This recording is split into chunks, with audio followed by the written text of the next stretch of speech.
All right, ladies and gentlemen, welcome one and welcome all. You are listening to Coverage High School Baseball here on the IA Baseball Network. Thanks again for joining in and making this part of your day. We've got a big doubleheader here in conference style. Bishop Heelan taking on Sioux City East, and we're glad that you could join us here on what is going to be a fun battle here. Myself and Chad Erickson joining you, giving you all the balls and strikes, hits, outs, and everything in between. A little windy, but it's going to be a lot of fun, and really appreciate you jumping along for the ride here. Before we go any further, let's dive in to our tale of the series here. We're going to go ahead and bring that up, and again, what a series it has been overall. The tale of the series brought to you by Insolites, the LED flashing insulated light that you can see from up to half a mile or more away. Truly, as you take a look at this, and this is a series that has history, it has intrigue, it has excitement, it has just basically anything you could ever want in a series, and it's giving you all of that. Heelan leads the all-time series in this one, and they lead it by an edge, 36-33. Of course, they've had a good spree as of late. Both teams, though, 5-5 in the past 10 against one another. And if you're looking for scoring, I mean, you think you found it here. A series averages 10.5 runs per game. And at the same time, though, there are 54% of the time, those hits don't always equate to runs. Just 54% of the time, there are 10 runs or less scored. A series that averages 12 hits per game also has a lot of early inning action, I should say. 57% of the run total has come in the first 4 innings in this series. And again, the series that averages, if you're looking for strikeouts, there plenty. You're 9 strikeouts per contest. We got some hurlers on the mound who could give that a run for their money here today.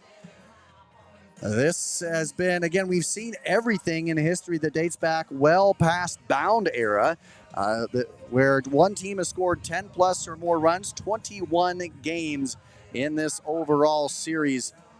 The longest winning streak belonging to Heelan at 8 straight games. That's back not too long ago in the past. And then, of course, the intriguing thing about this here is you think about home field advantage. Not so much. The last 12 games, the home team is just 4-8. So home sweet away, I mean, that's probably what we're looking at. Again, the away team has had the edge for most of the time here. And again, that has been your tale of the series, brought to you by the great folks at Insolites. And of course, we go ahead and bring in Chad Erickson back into the mix here as we take a look. Chad, we're nearing the end of the season here, but as we'll get to in starting lineups here in just a bit, both of these teams treating this like it's like you're winning the conference, like you're going to go out there and you're treating this like as serious as you could ever treat it. Yeah, without a doubt, this is one of the biggest rivalries for many, many years. And as you showed, very evenly matched over the years as well. You know, only a 3-game edge to Heelan in the all-time record. So tonight I wouldn't expect anything less. Heelan's going to be looking for some revenge. They got beat 2 games at home earlier on in the season, and now, you know, both of these teams should be peaking into the end of the season. Postseason right around the corner. Yeah. And so both teams are going to be really looking to try and get an edge before the playoffs. You know, they don't meet. Obviously, East is a 4A school, Heelan is a 3A school, but there will be no shortage of electricity tonight. Mark my words. Both of these teams are here to play. Both of these teams are here to make a mark and try and do anything that they can to come out on top. Yeah, no doubt about that. Plenty of players all across the board as we'll take a look here. And we start with Sioux City East. I mean, gosh, what's not to like about this lineup? Cal Jepson heading to Western Kentucky following his time here. Over 90 total bases on the year. Has nearly 30 extra base hits on the season. Bodie calling the program's overall wins leader on the mound, 417 with the bat and 39 RBIs. And then, of course, the North transfer in Cal Chamberlain. He'll be on the mound tonight, 24 stolen bases, and he's a threat here. Again, he is up near 400 with his average on the season. And then, of course, moving on to Bishop Heelan.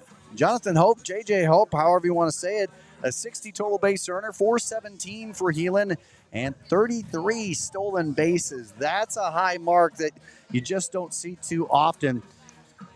And again, Nathan Gassman, we talked about him. He's a guy on the mound.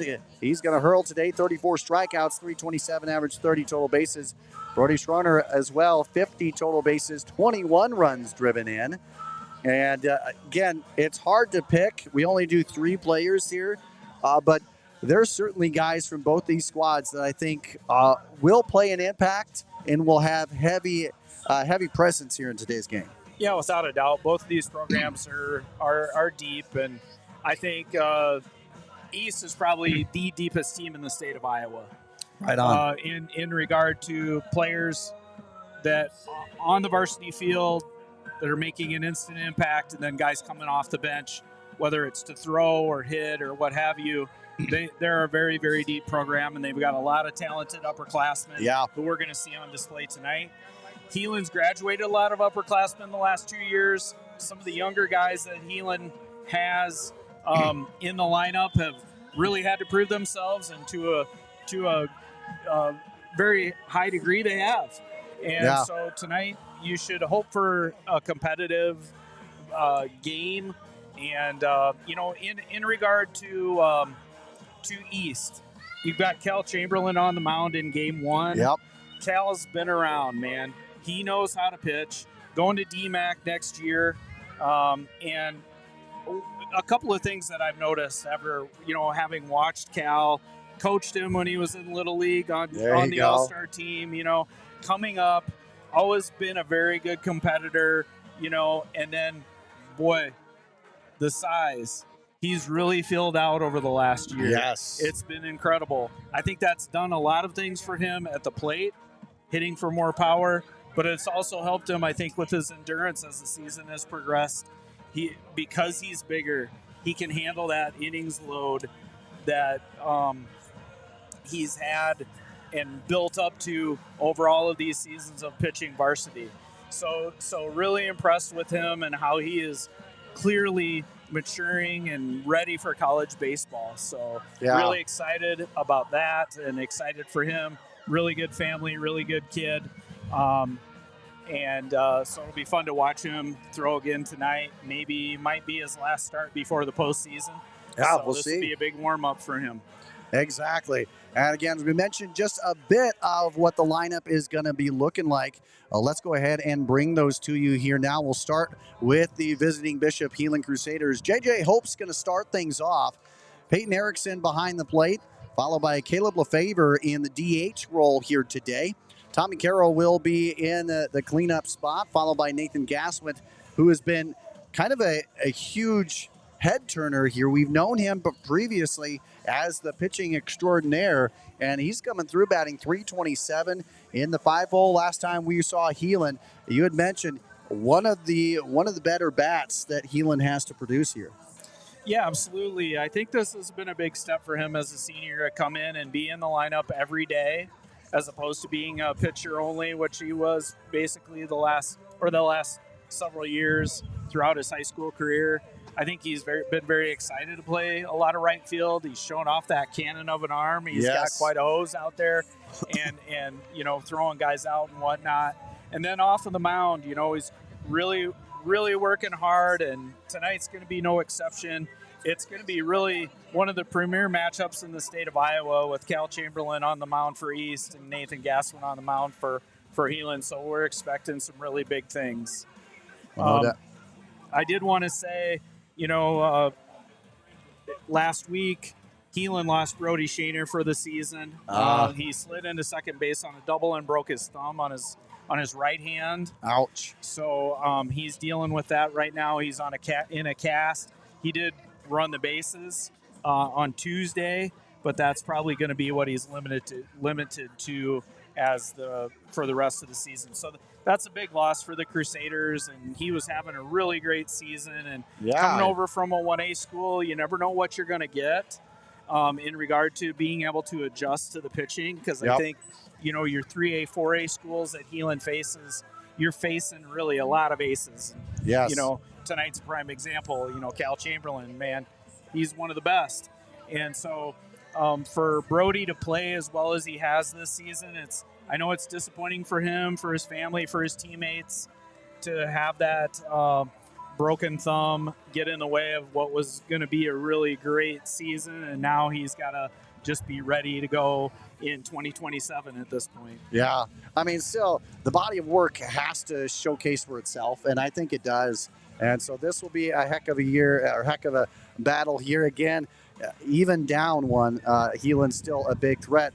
We'll take a look now at the home squad here for the Sioux City East Black Raiders. Cal Jepson, again, the Western Kentucky commit, batting .505. He's just lightning with the bat, quick hands, able to put bat to ball almost better than anybody out there. Kason Claiborne, the University of Minnesota football commit. He is in the number 2 hole, followed by Callan Koch, who has had a big surgence here this year. Last year didn't see much of him.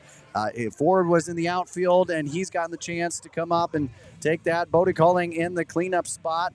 We've seen what he's been able to do. Logan Cherkus is the hit-by-pitch extraordinaire. He is now at 27 being hit by pitch 27 times this season. Holds the overall national record for that. And, of course, there's also going through Cal Chamberlain, we mentioned him. Lincoln McCaffrey in the 7 hole. Frankie Stoos in the 8 mark. And Quentin Ashcraft in the number 9 spot. And when you take a look at Sioux City East, this is a team that has a pair of losses on the year. But, boy, those could have easily been turned around. I mean, you go back to when they were in Omaha taking on West Des Moines Valley. They were down to their final. They had one out left to capture it, and the ball again. Everybody has an oops, but the ball to center field in and out of the glove. It gave Valley a chance. They tied the game up and then walked it off. And again, kind of a heartbreaker, but it goes to show that again, East, all of the number 1 team that we all thought they were. And again, this is very, very much a squad that can go the distance. Yeah, without a doubt, they're tough up and down the lineup. There's no easy out in that lineup. And at this level, when you can extend beyond the 4 or 5 batter, you always see great success from those teams, right? Yes. I mean, when you go 9 solid up and down the lineup, it's really tough to be beat. It's tough to be held down for 7 innings. For sure. Yeah. And that's the East team that we're going to see tonight. Yeah, no doubt. This is going to be a heck of a battle here again.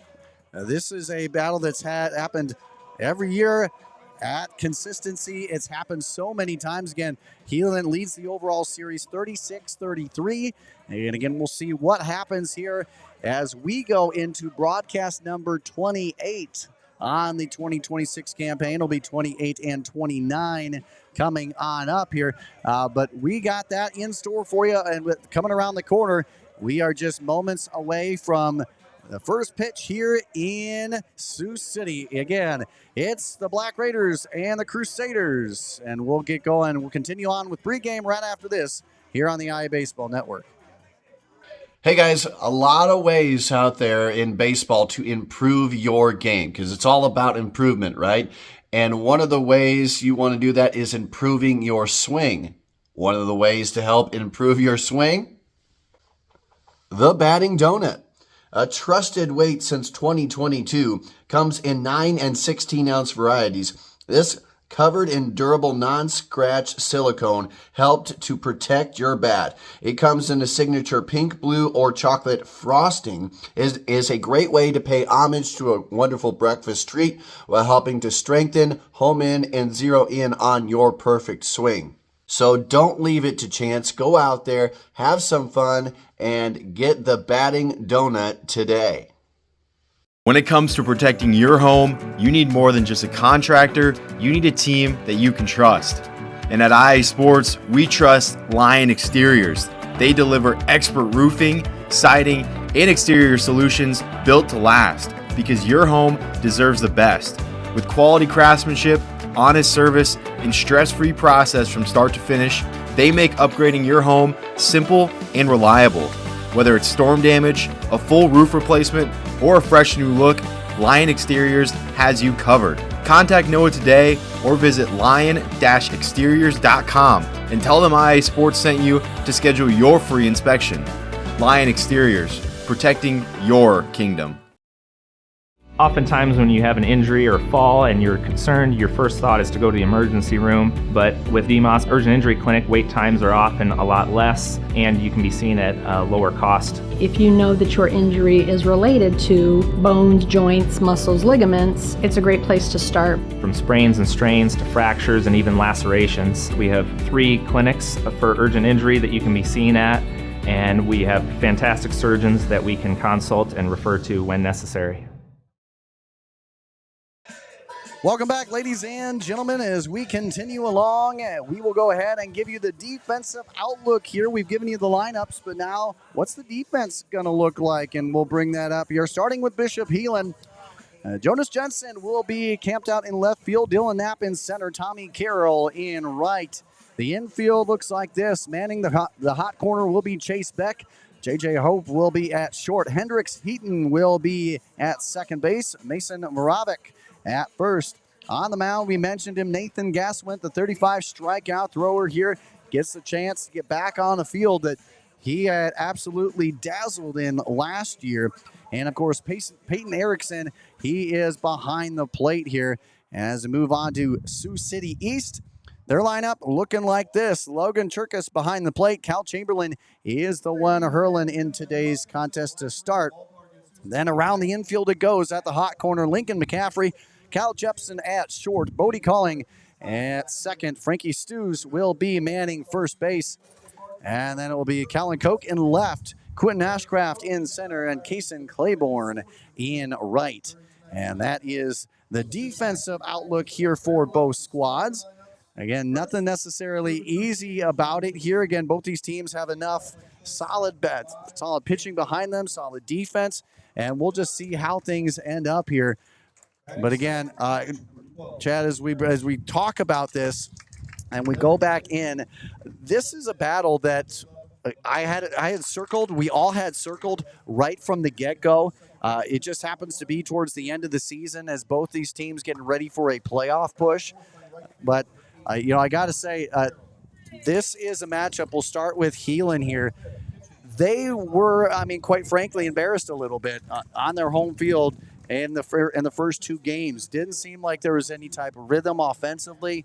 Pitching was just a little bit hit and miss there, and just a little bit against a team like East goes a long way. So, how do they resurrect that? How do they change those tides here and try and grab a win or two here today? Well, I think as the visiting team, they've got to do everything that they can to score early. That JJ Hope's got to set the table.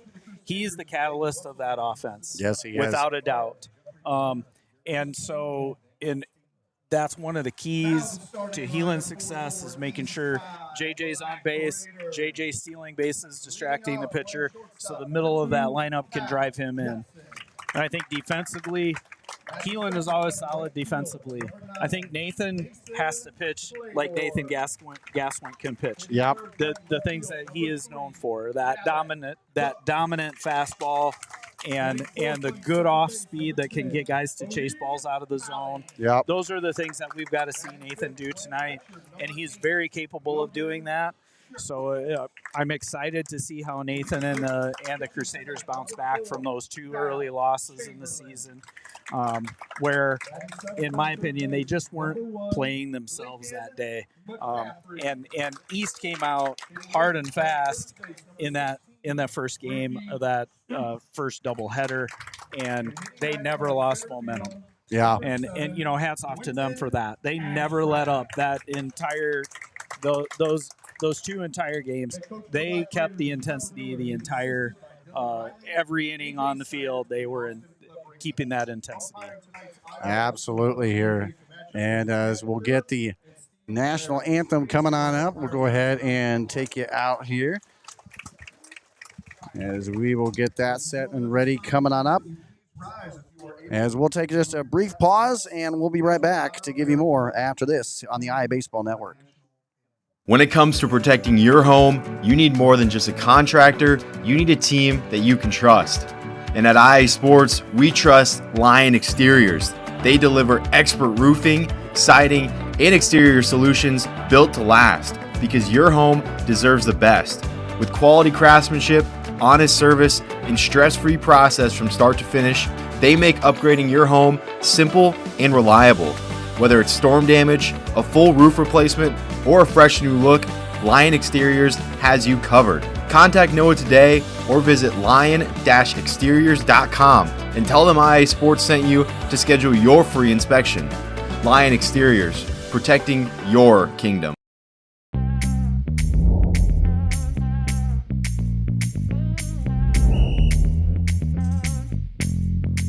.62, Coach. 62. First down. We're doing this so that the kids can continue to play. Like we used to enjoy playing when I was in high school. I understand how fun it was, and I want that same fun to be had by the kids now. So that's why we need more officials to keep these games going on.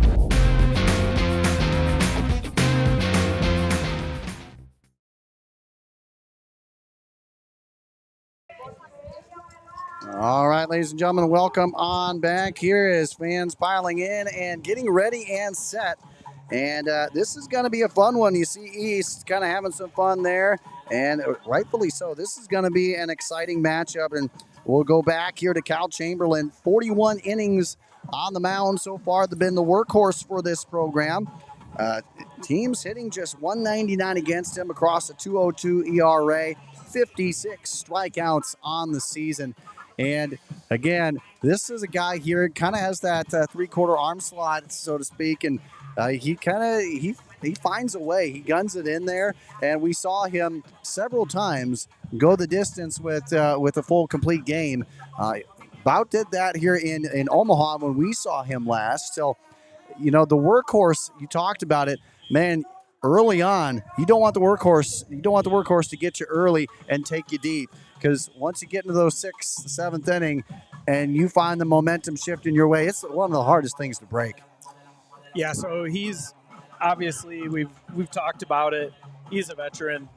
He knows what he's doing out there. He knows the spots to hit, and also he knows the Heelan lineup. Right? These two teams are very familiar with each other. They know what weaknesses to exploit, and so on. So it really is going to be a great game for us to view tonight and take in. And it's warm tonight, but not too warm, and there's kind of a cool breeze. So you would think that both of these pitchers should be able to go pretty deep. It's not oppressively hot, which I think will help both of the pitchers. No doubt about that. And let's get going and let's get started here as we have J.J. Hope starting things off. 417 on the year. This is the guy you don't want on the base pass here. 33 stolen bases, and he takes ball 1 up and away. And Hope is one of those just really slick. He's a really good leadoff hitter. I mean, prototypical in a sense here, Chad. This is the guy that kind of sets the table. You mentioned it, and he makes it hard. I mean, doesn't matter if you're a lefty on the mound. He makes it hard. Yeah, he's a tough out. Really good bat to ball guy. And he'll be set down with a nice throw over there at third as McCaffrey sets him down on the 5-3 putout. So we kind of speak a little soon there, but nonetheless, we get Peyton Erickson up at the plate in the number 2 hole, rising up here in the ranks, and certainly a guy that, again, if you have a guy on, you like the chances. Yeah, he's been clutch at times. I think they like him in this 2 hole because he does see a lot of pitches.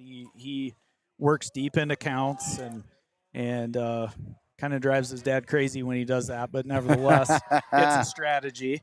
So, and he's had some pretty good success with it this season. Again, as we continue on, a 1-1 count. Cal Chamberlain on the mound here for East. The pitch finds the upper outer edge, 1-2. Again, these two teams set here. Again, top 1 or 2 seeds in their respective postseason brackets here. And, for East, they get a number 1 seed and a big chance to do something big here in this season. Last year, kind of that disappointment as that one is swung through and dialed for the strike. First strikeout here for Chamberlain on the day.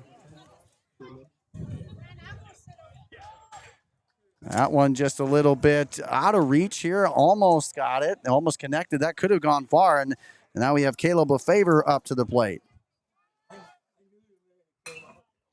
This one shot out there to short, and an easy fire over there gets the out. So despite some action, nobody really reaching the bases here. It's a 1-2-3 inning here. No harm, no foul, as they are set down in order. It's now time to move on to East. They get their shot at it when we come back right here on the IA Baseball Network. When it comes to protecting your home, you need more than just a contractor. You need a team that you can trust. And at IA Sports, we trust Lion Exteriors. They deliver expert roofing, siding, and exterior solutions built to last, because your home deserves the best. With quality craftsmanship, honest service, and stress-free process from start to finish, they make upgrading your home simple and reliable. Whether it's storm damage, a full roof replacement, or a fresh new look, Lion Exteriors has you covered. Contact Noah today or visit lion-exteriors.com and tell them IA Sports sent you to schedule your free inspection. Lion Exteriors, protecting your kingdom.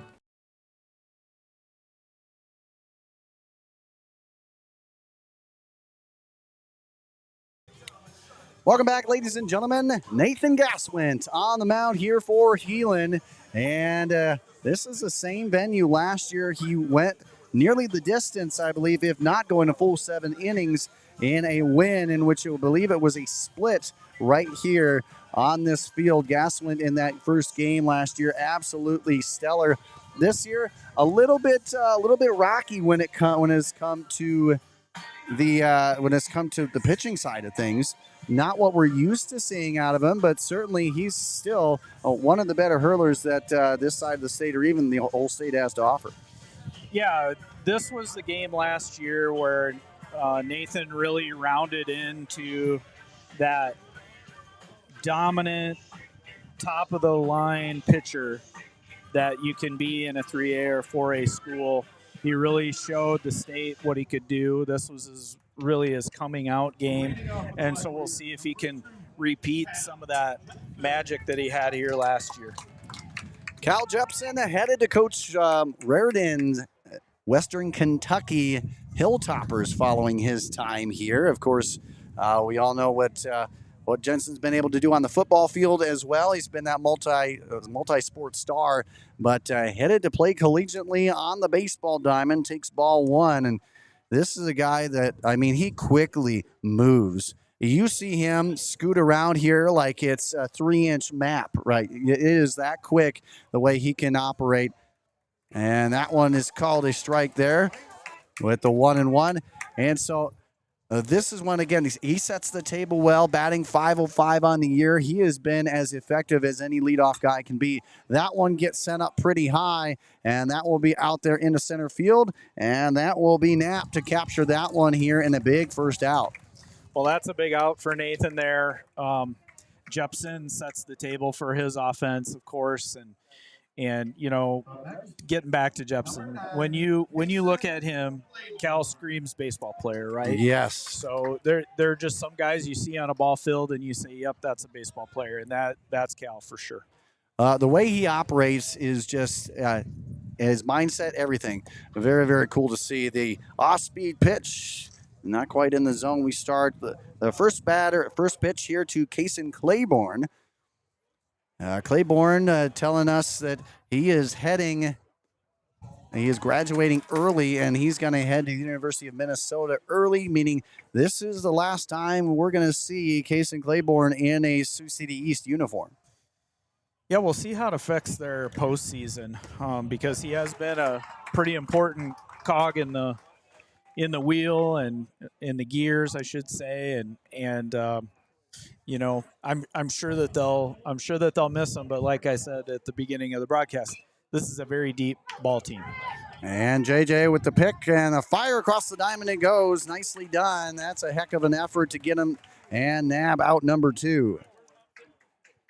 Yeah, we've seen that over and over this season from JJ. He's got really good glove, really good feet, nice hands, and that play was a perfect demonstration of what he's able to do at the shortstop position. Callan Koch stepping on up, a newcomer here to the varsity lineup than we've seen here in past seasons here. He has stepped up and been every part of a top 3 or top 4 hitter in the lineup. He takes ball 1, and that has been really cool thing to see, because, again, when you lose guys like Heelan from last year, you sit there and wonder, well, who's going to step up? You know, Chris Ford, Heelan, guys like that depart, and somehow this squad ended up even better. And it just, it's tough, but you get a lot of these guys who have been starters for 3 years. They've done a great job replacing players, and you know that's tough to do. But they had a lot of really good ball players waiting in the wings for a couple of seniors to graduate and move on to other things, and now they've come into the lineup, and man, every time I see the scores and the stat lines on East's Twitter feed, it's crooked numbers everywhere. I mean, it's unbelievable what they've been able to do offensively this season. That one going too far and inside. Gaswitz will put a runner onto the base pass here as Koch will be hit by pitch. And now that brings up the cleanup man in Bodie Calling. We've seen what he's done with on the mound. I mean, he is arguably one of their workhorses here. And Cal Chamberlain came in, but last year, Bodie Calling was that guy. It was the guy you went to. And, of course, to have basically 2 aces in the mix, that's something to be said. With a runner on base and nice stop behind the plate there, keeping it in front of him. Yeah, that's the way Peyton's going to have to be tonight. You can't afford to give these guys any extra bases. They get enough of their own bases on their own. They don't need any help. That is true. A Gaswin so far has been effective, a fly out and a ground out. Here's the next pitch. That one's shot foul here. We even up the count at 1-1.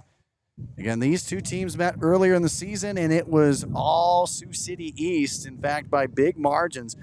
And again, this is a series that if you don't score a lot, the other team is going to score a lot. You know, this is a 13 hits per game type of series. A nice breaker in there, finds its way in the top left corner, and we get a 1-2 count. 2 down. There's already a runner on first. Yeah. I think first time around, Nathan threw a lot of fastballs, and these good hitting baseball teams like East they hit a lot of fastballs. Yes. And I think maybe today you're going to see a little bit of more hard breaking stuff from Nathan, trying to keep these hitters off balance and out of off timing. The 1-2 delivery and the pitch. That looked to be close. And Boy, Dean Ball too, man. That was yeah, that was definitely a pretty close pitch to take with 2 strikes, and Bodie made the right decision. no doubt about that. As that one too far in off the hands here, and we draw the count all the way full, 3-2. This is, again, we start to see, one of the things I like to see is out past the outfield here, right along the fence. You get a good crop of fans right along there. And, of course, with a game like this, you're going to get a few of those anyway. Big crowd on hand here to watch Heelan take on Sioux City East. And as we take a look, we'll mention a little bit on the bracket situation here. And 3A, Heelan in Substate Bracket 1 with the likes of Carroll, Lamar's, MOC Floyd Valley, at Sergeant Bluff Luton, Sioux Center, as that one gets hit up high, and that one's going. That one's taken all the way close to the warning track, but Knapp will capture that one for the out. So with that, that'll effectively end inning number 1. Nobody scoring. Not a lot happening, just one base runner. And we'll head into the second inning right after this here on the IA Baseball Network. Oftentimes when you have an injury or fall and you're concerned, your first thought is to go to the emergency room. But with DMOS Urgent Injury Clinic, wait times are often a lot less and you can be seen at a lower cost. If you know that your injury is related to bones, joints, muscles, ligaments, it's a great place to start. From sprains and strains to fractures and even lacerations. We have 3 clinics for urgent injury that you can be seen at, and we have fantastic surgeons that we can consult and refer to when necessary.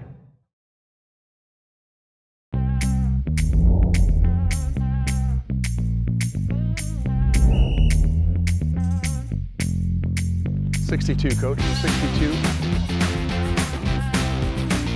First down. We're doing this so that the kids can continue to play. Like we used to enjoy playing when I was in high school. I understand how fun it was, and I want that same fun to be had by the kids now.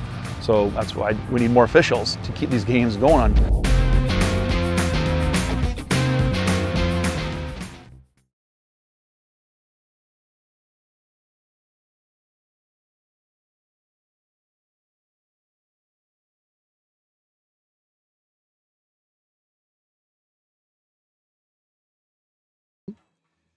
Welcome back, ladies and gentlemen. Inning number 2 about to kick off. Cal Chamberlain here had a unblemished inning in the last half. He struck out 1, and meanwhile a ground out, 2 ground outs in fact, and up just a 1-2-3 inning offensively here for the Crusaders, as now Tommy Carroll with his first chance here in this one, and takes a look at strike 1 to start the at-bat. This, again, a brand new type of facility here. You got the netting here. Last year when we were here, it was that traditional fencing that we had. And, of course, you also have the all-turf infield. Yeah, they've made great improvements here in their hitting facility. I mean, very, very impressive. I know the baseball team spent a lot of time raising funds and a lot of teamwork to create this venue, and they've done an outstanding job. This is impressive. No doubt about that. Here's the 0-2 here from Chamberlain. A 2-seamer try and get him fishing with that one laid off, and we have a 1-2 count. And again, a lot that has gone in. I still like the kind of 50-50 split here. You have the natural outfield grass as that one is swung on here, and Carroll set down for the second Cal Chamberlain strike of the day. Yeah, a little high heat there from Cal, and Carroll just couldn't catch up to it. He kind of cut himself off on that swing a little bit, and, trying to rush, that'll happen. Yeah. As now it brings up number 25, Nathan Gasswin. We've seen his ability with the arm, what he's able to do on the mound. And, of course, it's just been an absolute kind of a wonderful year for him to break out. Again, it was more availability and him just coming in as a pitcher role last year, and now he gets the chance to do both, and he's excelled. Yeah, no doubt. He's had some really outstanding at-bats this year, hit the ball hard many times, and it's been great to see him get to play the full game of baseball. That one lifted right side, coming on in, and shallow right field will be Claiborne as he will capture the out. So 2 quick out on the fly out to right. And now Dylan Knapp stepping on up to the plate, looking to help out his cause. On the season, the sophomore, 302. He's driven in 12, has 42 total bases on the campaign.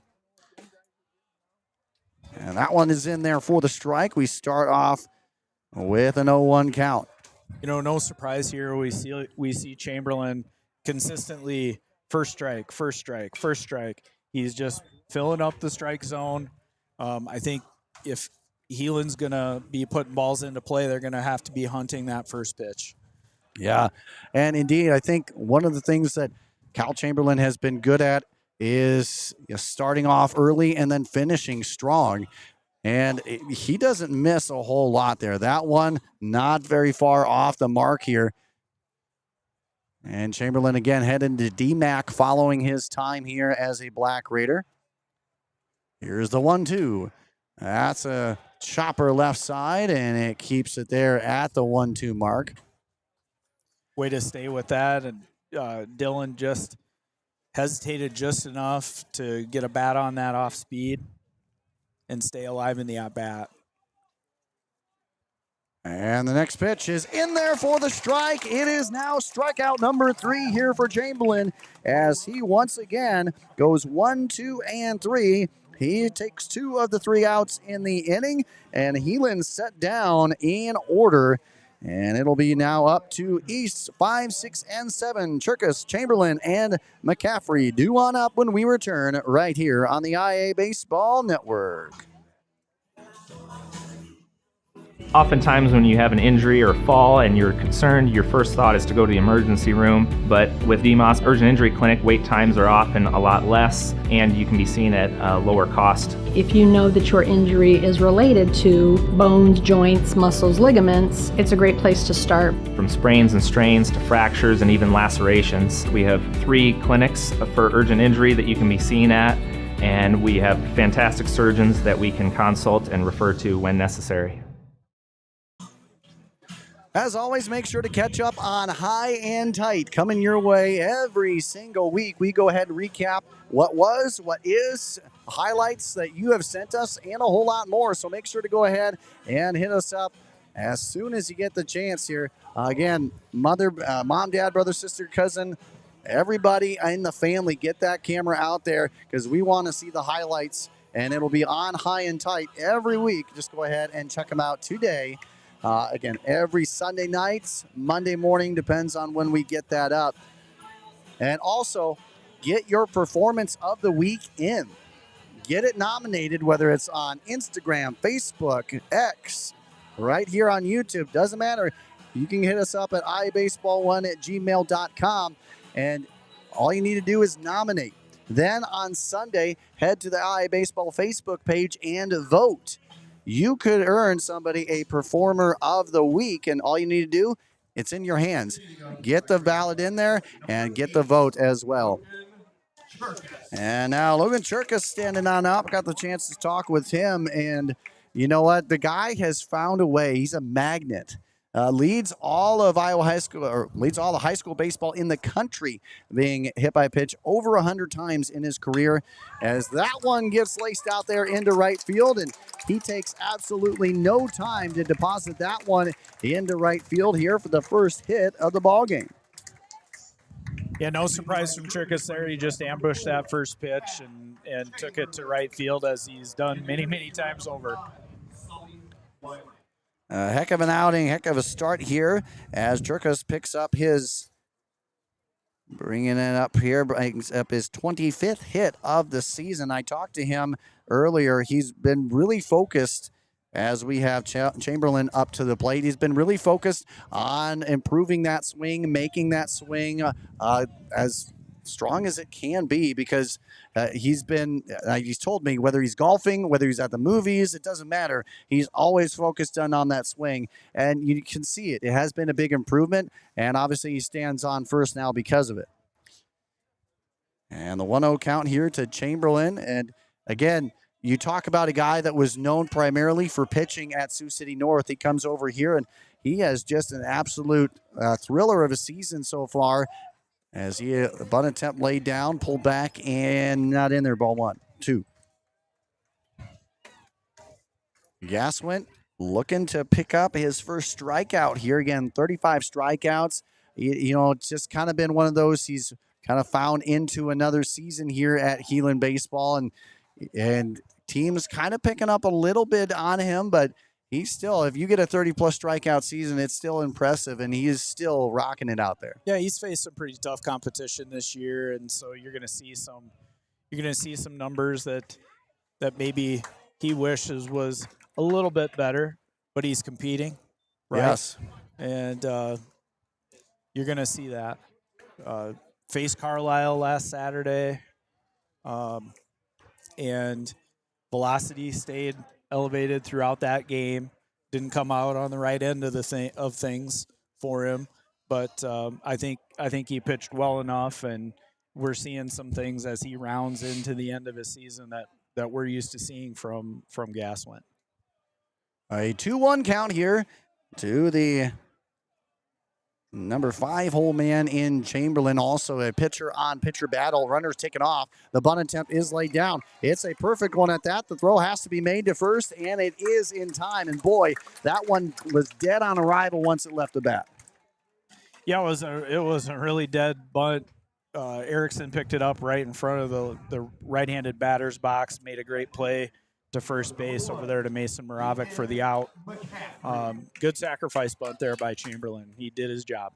And Lincoln McCaffrey, who this announcer has a little bit of beef with. No, I'm not really saying that. McCaffrey, last year, I think it was 2 years ago, got the chance to be on this field during practice. And, of course, I was right behind the home plate. Not right behind home plate. I was right behind the pitcher's mound.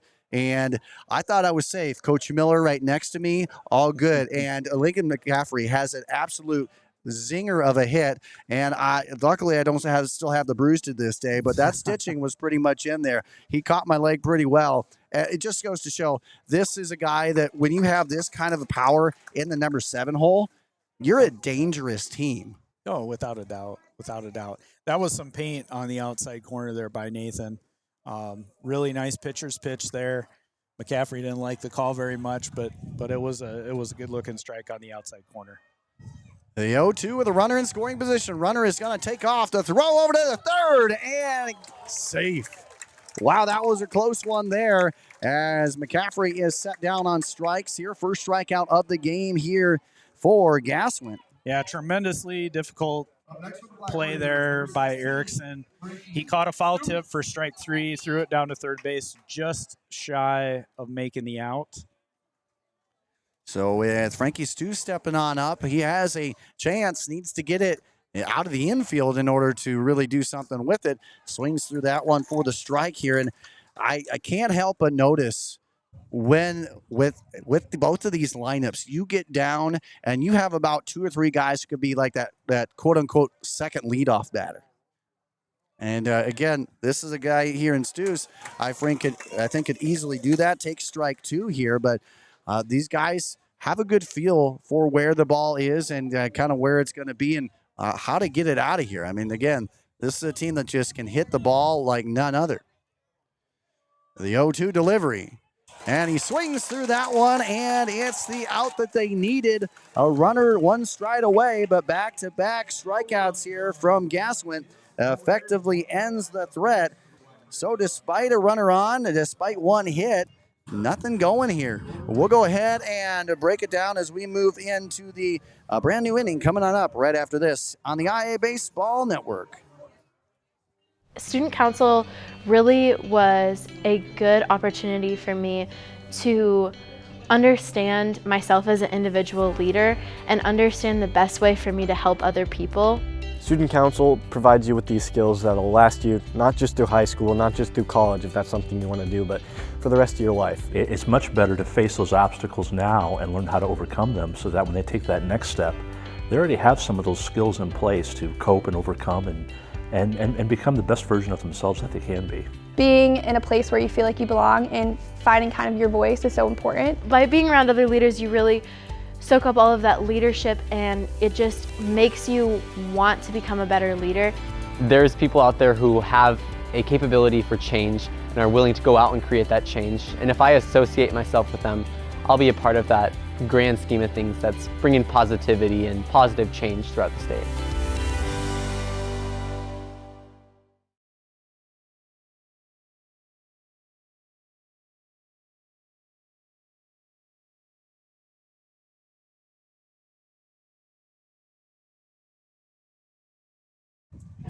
Welcome back, ladies and gentlemen. We move right along here, and it is Morovic stepping on up here, his first time, and due to some injuries that we talked about here, getting a chance to get this action going, get his feet wet. Of course, not the first time he's seen the varsity field here, but this is one of the first times he's seen this kind of action. Yeah, he's primarily been a pitcher this season, has pitched outstanding, and there's a nice ground ball down the left field line for a single. It's a good job, opposite way hit there by Mason Morovic. And he records the first hit of the ball game here for Heelan as it comes in the top of the third to bring up Chase Beck. And Chase Beck is, again, another name we've all come to know and like here over the last few years. Well, this is the younger brother. I was going to say the Beck Carter name, Beck, who graduated last year. So, yes, you're in the same household. And they look very similar to one another. They sure do. With their baseball uniforms on, okay. But, no, Chase has done a great job. Defensively, an unbelievable second baseman. He's playing some third base tonight, but he's been primarily playing second base. Kind of surprised here not to see Heelan try and bunt Morovic over to second base. And maybe play small ball and sneak in a run here with nobody on base. But now with 2 strikes, we're not going to see that. So yeah, we'll see if Chase Beck's going to have to play some defense up here at the plate. Chamberlain looking for strikeout number 4 on the game already. The pitch, and he'll get it. Nicely done here as he gets the swing through strikeout number 4. And now we go to the bottom of the lineup, and James Jensen on up. Again, a name that we didn't see a whole lot when we were in Sioux City last. Yeah, Jonas had an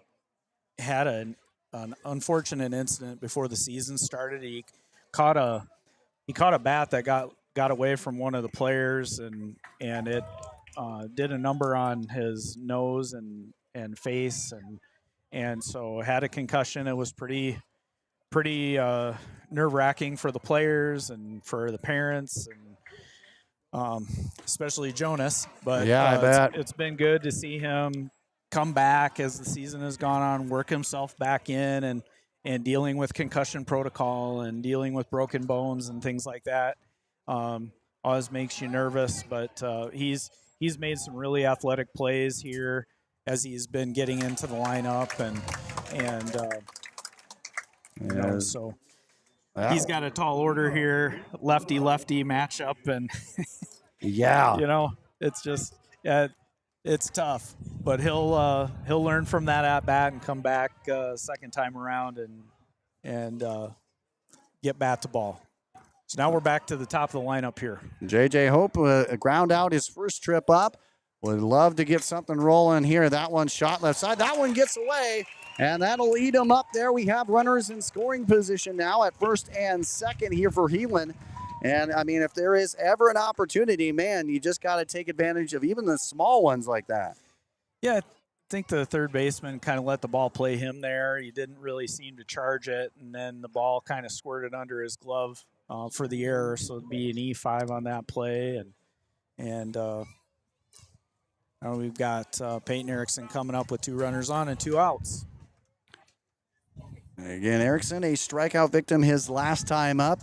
Has the chance here, has to get it elevated or at least into the gap here in the infield. And we'll see what happens here against Cal Chamberlain, who already has back-to-back strikeouts and already 5 on the day. He'll fire on home, and that one just gets a little away from him, ball 1. And again, A little bit different for Chamberlain here, pitching from the stretch for the first time tonight. He'll look off second, and he'll fire on home.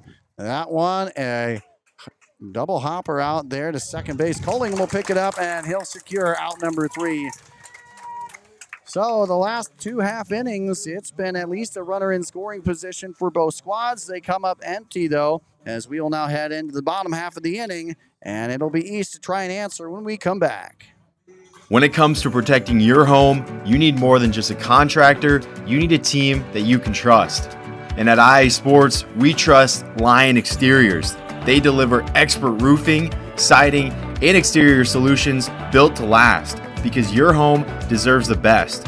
With quality craftsmanship, honest service, and stress-free process from start to finish, they make upgrading your home simple and reliable.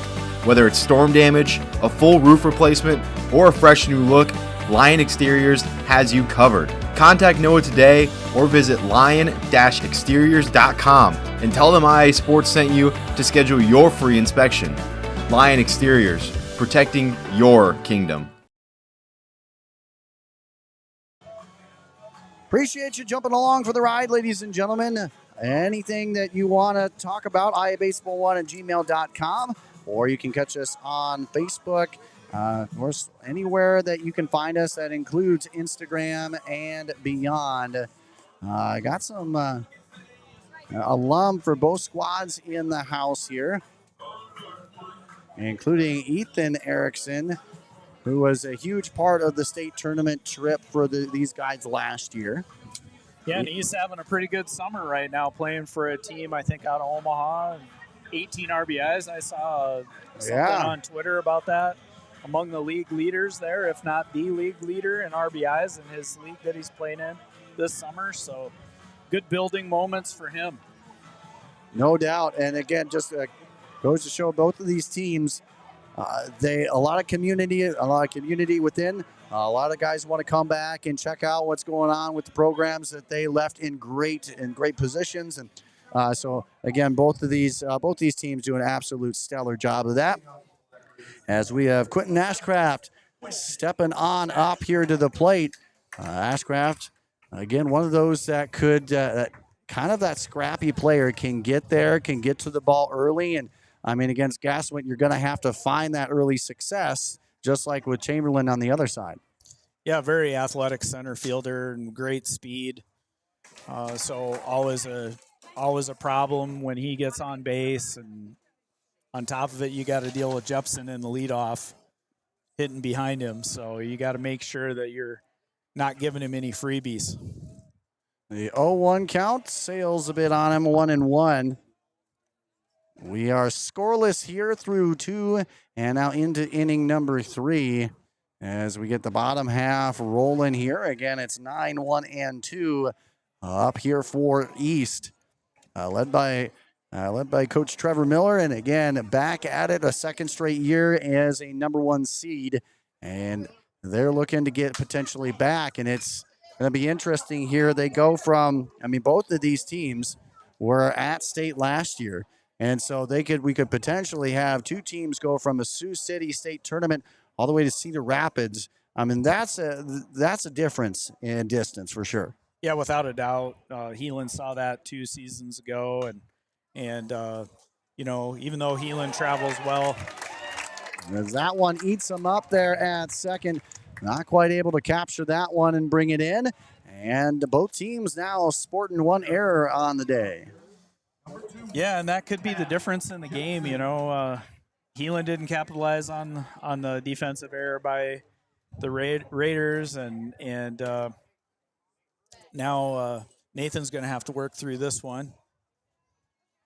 So with a runner on first, it's a chance here. East looking to poke through. I think you're right. It's just a matter of who can get to home plate first. And it seems like that might just be the winner here. That one, a nice outside edge strike. Yeah, good off speed there by Nathan, cutting that across the outside corner against a left-handed hitter, Jensen. 1 runner on base here. That came after Ashcraft reached on the error. right in and amongst the fans here. Again, absolute stellar venue here. Just recently completed here. Of course, the infield, this is the first year that they have played competitive games on this turf infield. And of course, we mentioned their hitting facility. If you want to go ahead and check that out, go ahead and check out our IA Baseball Crib Tour, in which we go ahead and check out the facility as well there. As again, Cal Jepson back up to the plate. Last time up, he flew out to center. And again, if you didn't quite check, or hold on here, we're having a conversation. And just kind of wondering what the conversation is about. I don't know. I'm not really sure what's going on there. A lot of finger pointing But we end up going right back at it. Jepson having to fight here with 2 strikes. The 0-2 delivery coming up and the fire on home. And that one will be a major league pop-up. And coming on will be Gaslin. He'll secure the out. And he'll throw over to first. Did he get him? And he did. He did. He doubled him off. What a play. Way to go and get the out there. Heck of an effort as 2 for the price of 1 there. Yeah, Beck did not see that. He lost that ball in the sun, and luckily Nathan had for the Crusaders, Gaswin had a beat on it, caught the ball, and then threw it over to first base to Moravec. Ashcraft gets doubled up, and now Claiborne, what could have been a runner on, or at least 2 runners on potentially, now all the way down to just. No, I think we've got East coach talking to his dugout and saying enough is enough. Claiborne had some words for Erickson when he came to home plate, and that's uncalled for. But yeah, these 2 teams, certainly no love lost between these 2 programs. We saw chippiness last year. We've seen it again here. That one in there for a strike again. This is a rivalry that's probably, when you take a look at it, the most games played in the bound era between 2 teams. Again, over 60. And again, we've had some really good battles here. And again, none that have stretched this deep, and that's only in the bound era. Yeah, I think if you're thinking about high school rivalries, it's like Cubs Cardinals, right? It is the equivalent of that. That is for sure. The 2-1 delivery gets them swinging through here for the strike. That was nice off speed there by Nathan. Good change of pace. Claiborne swung through it. Again, here in the bottom half of inning number 3, game 1 of the Twin Bill. This one gets set out of play and to the hill. So 2 balls, 2 strikes, 2 down. What could have been a big inning here for the Black Raiders. They're going to have to try and salvage here down to their last strike. That one lifted over there, and that one gets under the glove of Beck. And error is starting to pile up just a bit here. A second one on Heelan. Yeah, that ball just went under his glove. I think Beck was thinking that there was going to be a little bit more of a hop to that ball as hard as it was hit, and it just kind of squirted under his glove and got past him, got beyond him into left field. Cope now stepping on up, hit by pitch his first time. He was the first base runner of the game. And he still has a chance to continue the inning here with a runner on first. That one not well in there here, ball 1.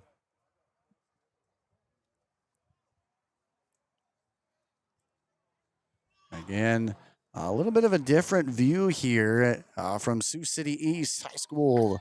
That one in there for the strike. And again, one thing I love is being a part of the action and hearing it from the fans as well. So always good to get in amongst. And again, there's not a whole lot of bad views when it comes to right here.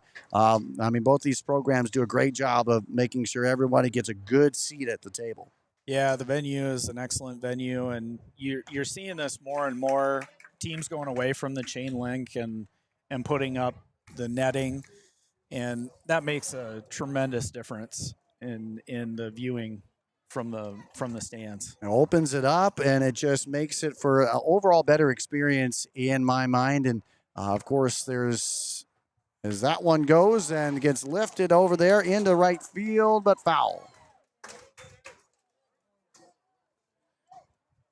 Again, Cook did a good job staying with that pitch, just fighting that off with 2 strikes, and he dang near dumped it into right field, and Claiborne would have been off to the races, but really good job to stay with that pitch. Even though he pulled it foul, gets to see another one. The 2-2 delivery, and this one gets rocketed and gets by and into right field. It's now station-to-station baseball as we have Claiborne sliding into third. And with 2 down, there's some action brewing here for the Black Raiders. So you saw that, and again, you mentioned Claiborne. He's going to be on his horse no matter what, and he helped to now put 2 runners on, 1 in scoring position. Yeah, you'd expect him to be at third base on that play. With 2 outs, he's leaving on contact and easily made it into third base, no question. Bodie Colling stepping on up now. 0 for 1, flew out to center in his first trip. He has a chance to break the scoreless tie here in the bottom half of the third. That one gets lifted out there, and that will do just that. That'll plate it right in front of Knapp. And it's, again, more station-to-station baseball as we get a runner on over to third, and the first run drawn of the game goes to Sioux City East.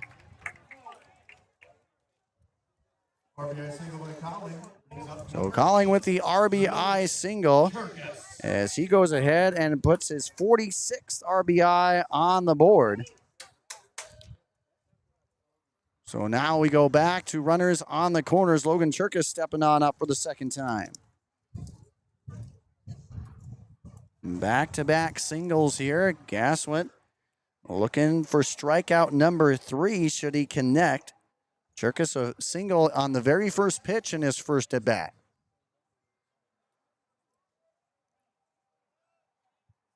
Will be interesting to see how Heelan responds here defensively with the first and third situation.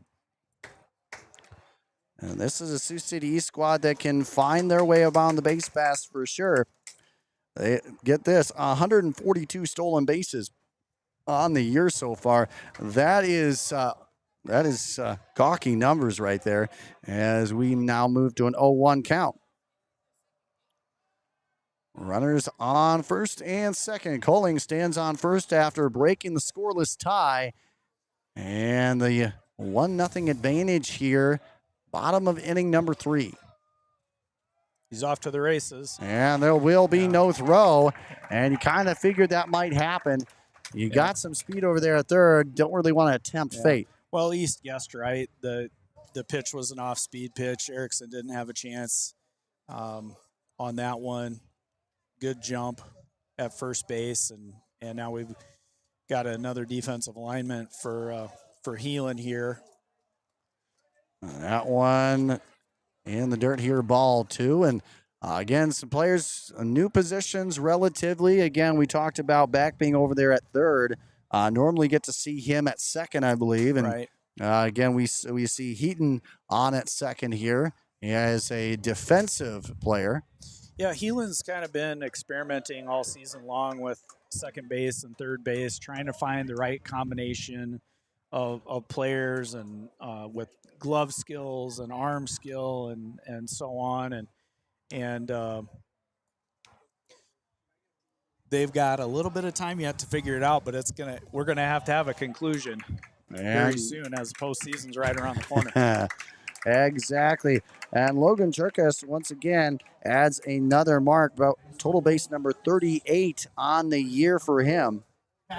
He draws the walk, and now we have runners on every single base as we get a pitch runner here for East, being Sully Weimer. We saw Sully pitch in the UNO Classic in Omaha. As now we bring up Cal Chamberlain to the plate. Chamberlain had a sacrifice, moved the runner over, didn't equate to a score, but again, I don't think there'll be any sacrifice in store here with 2 down. No, he's going to be swinging away, going to be looking to do damage. Gaswit holding his own over there, just one run allowed. Not a whole lot of hits up to this point. He's allowed 2 in the inning, though. And that one fouled in a quick two-strike hole. You know, this is really a test. You know, Cal Chamberlain tested a little bit last inning, a couple runners on base. Nathan now this inning. It's how those pitchers respond. You know, these high-level pitchers really respond well to this, and Nathan's working through it. He's way ahead in this at-bat. We've got a deep fly ball to center, and it looks like out there, Knapp's got a beat on it. And that's how it will end, but not before first blood drawn here by the home squad in the Black Raiders. And we're going to head on down as we travel to a brand new inning when we return here on the iBaseball Network.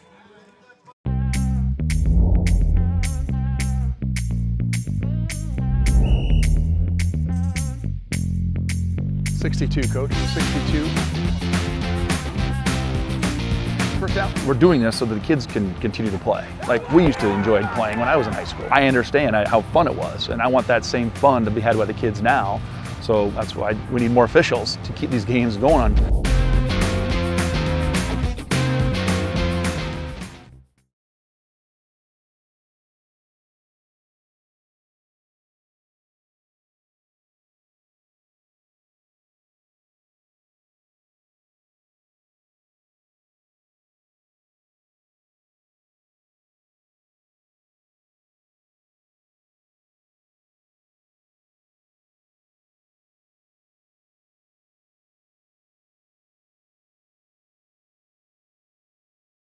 All right, welcome back, ladies and gentlemen. Cal Chamberlain back at it here.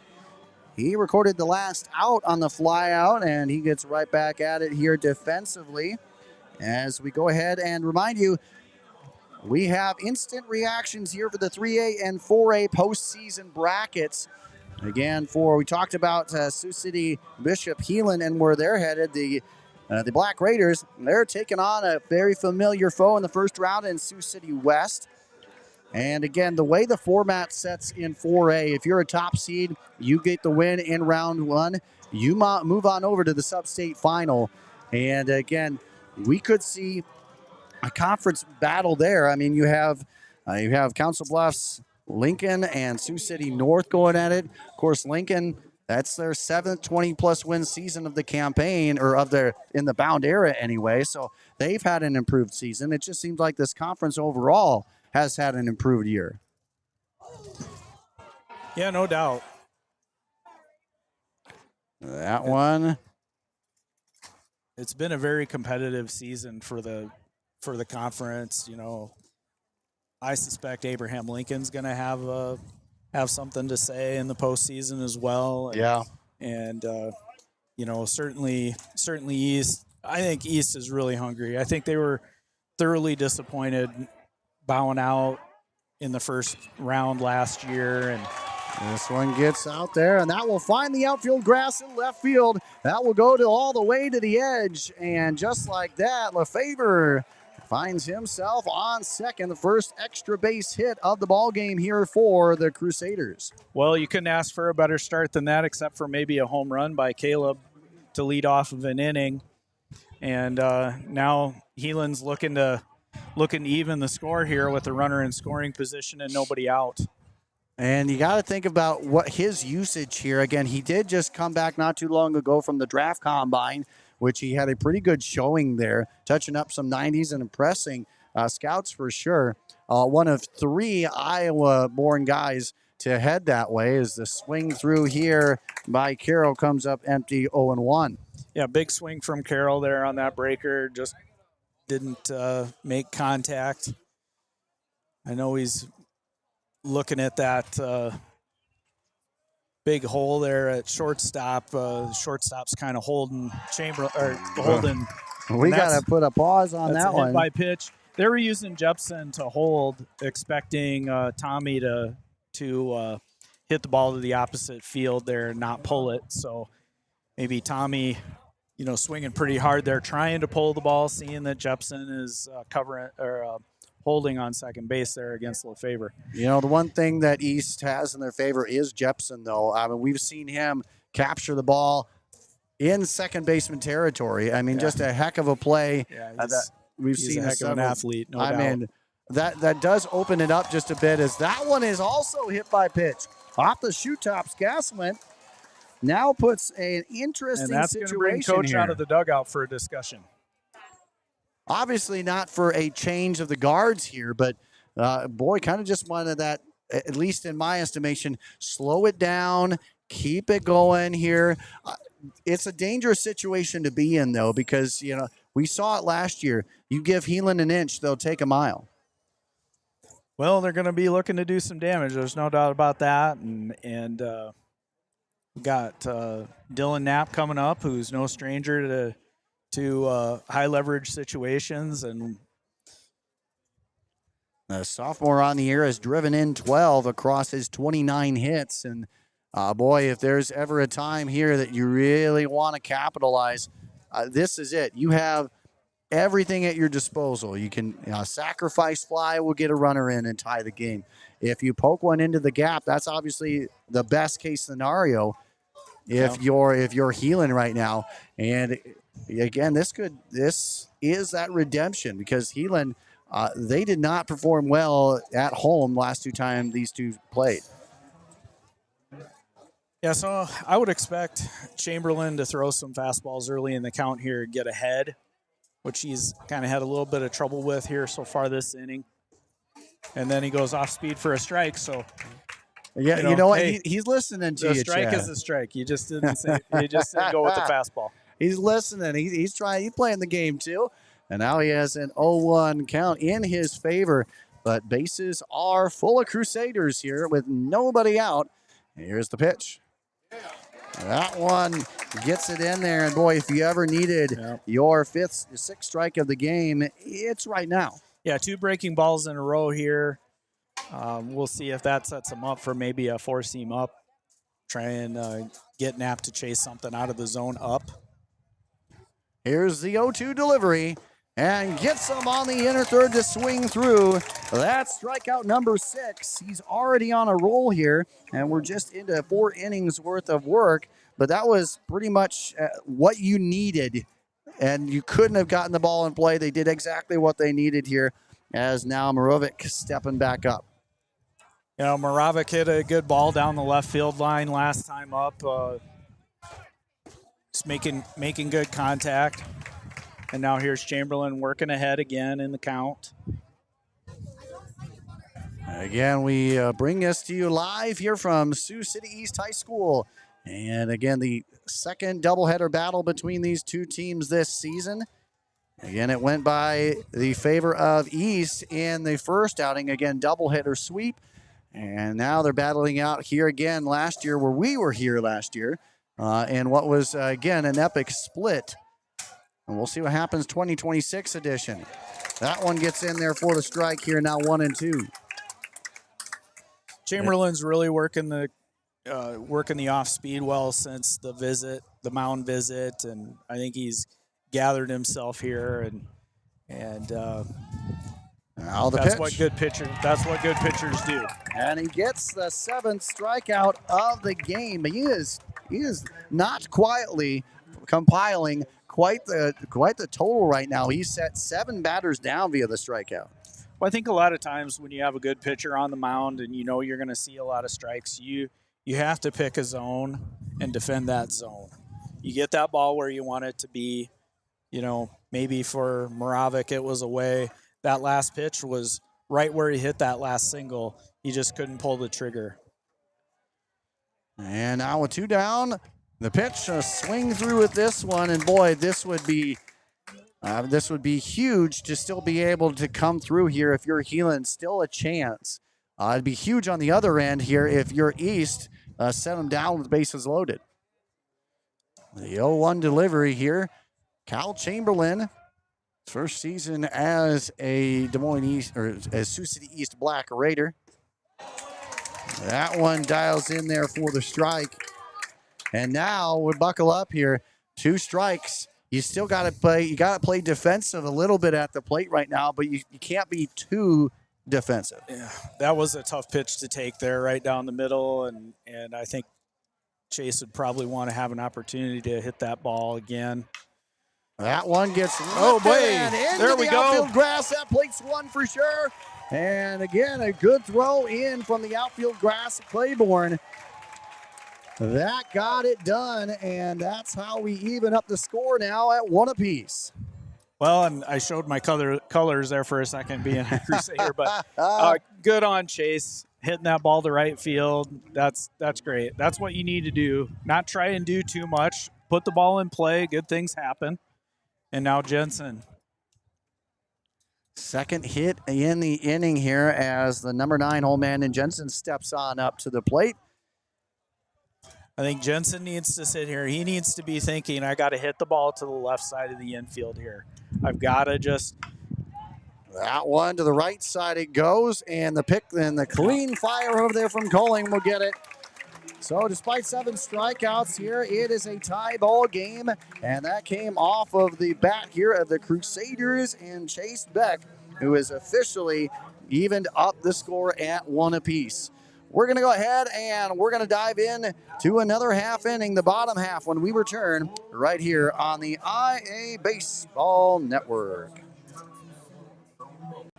Hey guys, a lot of ways out there in baseball to improve your game because it's all about improvement, right? And one of the ways you want to do that is improving your swing. One of the ways to help improve your swing, the batting donut.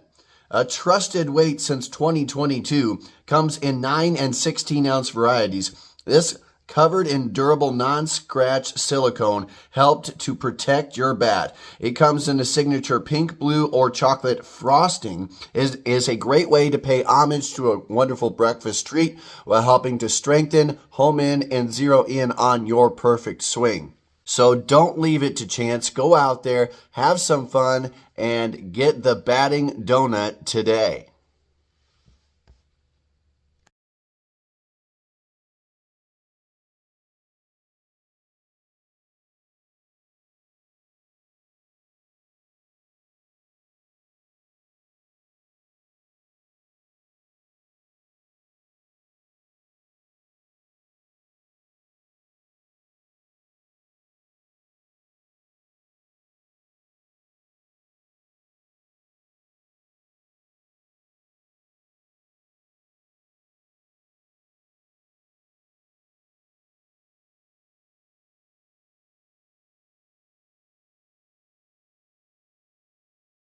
Welcome back, ladies and gentlemen, as we poke it back on in, and it's East trying to answer with Lincoln McCaffrey.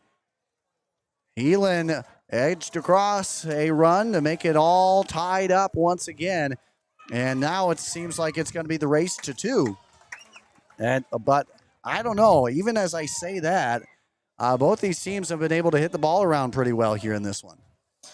Yeah, Gas went at 60 pitches right now as we speak, and you know, a couple of off speeds to start the inning here, both for strikes. And these pitchers are putting on a display. They're really pitching well and being very competitive. Very much on the edge here in this one. He hit the bottom of the 4th inning. That one sails a bit on him.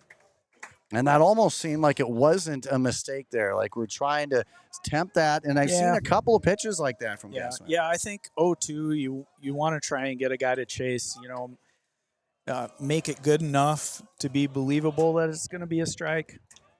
That one right back into the net. Here it goes and keeps it at a 2-strike count. Again, East, they will be taking on Sioux City West in the sub-state action here. And then, of course, if they win that, they're on to the sub-state final. Meanwhile, Bishop Heelan taking on Storm Lake. And I think as that one rips left side but foul, I think the sub-state bracket 1 and 3A might be the more intriguing. I mean, you have potential rematches of sub-state finals all up and down the board. You do. And, I mean, that includes Storm Lake, MOC Floyd Valley from 2021, Sergeant Bluff Luton, and Bishop Heelan. I mean, however you look at it, as that one back again, there's a lot of teams that know each other and have seen each other on the biggest stage. Yeah, for sure. And I know Storm Lake has a pitcher who throws really well, so Heelan will probably see him in that game, and the 1-2 sails outside, and Winesley lays off on that one, 2-2. So it'll be, as always, to be determined how things all turn out, right? In TBD. The postseason, anything can happen. Oh my gosh, and we saw that last year with several different teams. That one in, and boy, he's finding that inner third to be that punch-out zone here today. As that one is set down on strike. Strikeout number 3 here for Gaswint as Frankie Stu steps on up. Also a strikeout victim his last time up. And oh boy, this is the moment that you want here. If you got a guy on the mound like us, what he's doing, how he's able to put up that. Again, this is a lineup here for East that just is relentless, doesn't give up a whole lot. And so if you can get some type of momentum going, you just got to capture it. Yeah, so far Gaswint's been able to put down any real big threat. He worked through it last inning, and now he's, starting on top here, these first 2 batters of this inning. So trying to stay ahead in the count, which is essential if you're going to be successful against a team that hits as well as East. That one foul back, and I will give another credit here to East. When we saw them in Omaha, they took on Ames in the second game, and they allowed 15 hits, but still felt really in command of that game from the first pitch all the way to the end. And it just goes to show the veteran leadership that they have here. It did not seem, as that one goes in for the strikeout, it did not seem like Sioux City East really had really a lot of worry there. And I think that just goes to show that they've been here, they've done this. Both of these teams have a lot of experience in these kind of games. Yeah, no doubt, the upperclassmen, and that's what makes these 2 schools so good at the sport of baseball, is they've got a lot of institutional memory. Yes. And that makes a huge difference. And, every day is different. You look at this game, and you look at these games that they played in early June.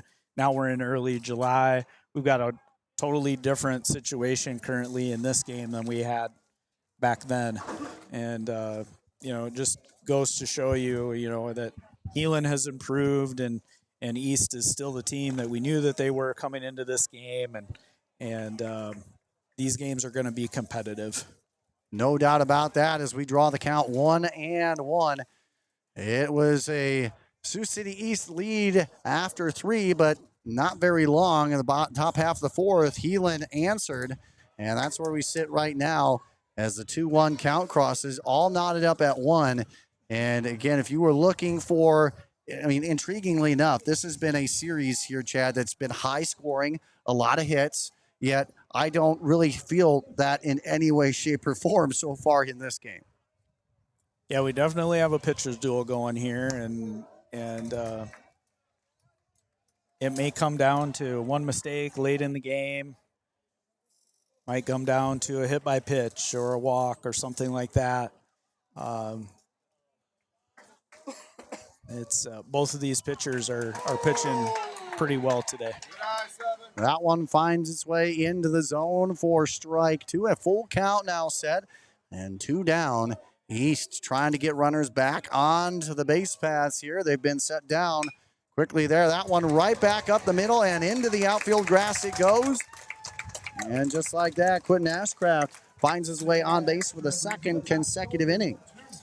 Well, that's kind of similar to last inning. Nathan got a couple of outs, and then the next thing you know, you've got runners running around the bases here and putting up a run. So hopefully he can stop the bleeding and get Jensen. Maybe Jensen's flown out a couple of times here, and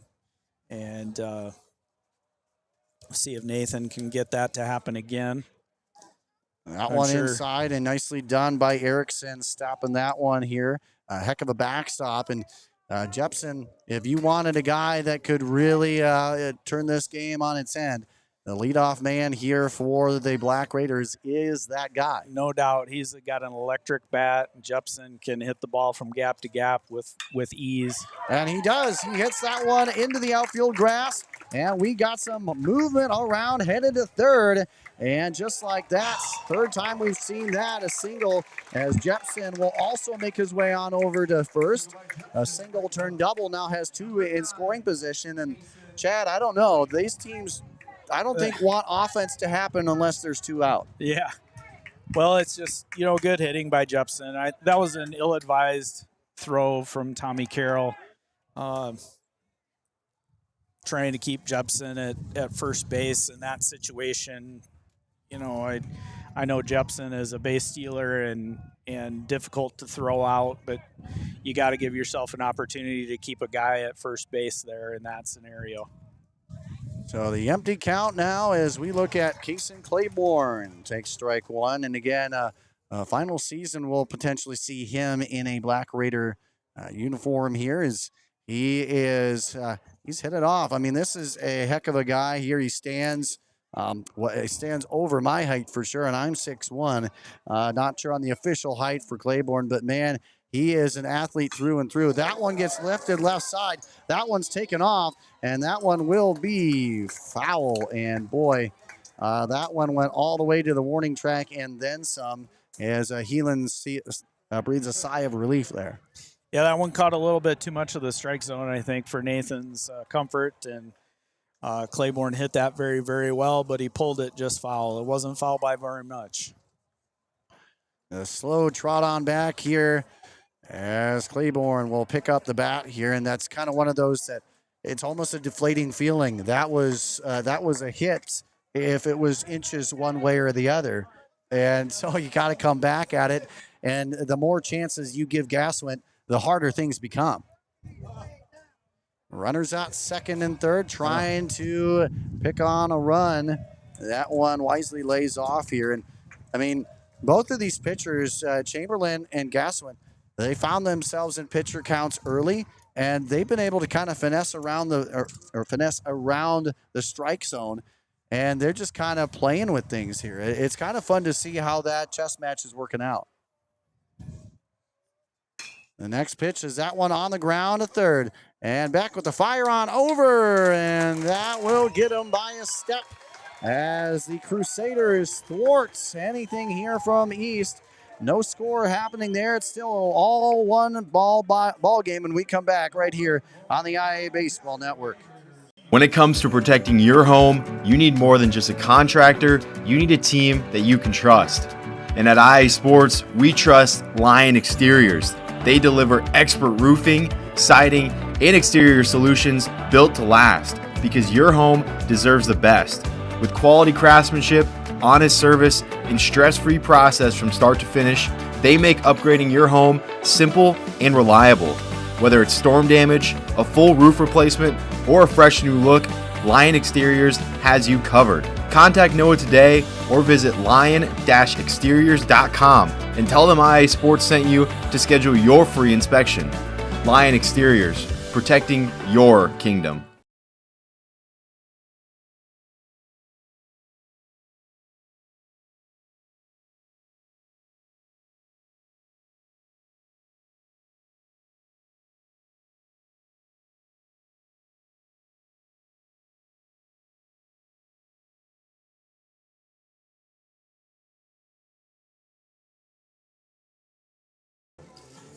Welcome back, ladies and gentlemen, here from Sioux City East High School. We got a game. It's all knotted up at 1-1. East came one hit away from poking across another lead. They stood on the lead here after three, but the next half inning, Heelan answers and they plate one of their own.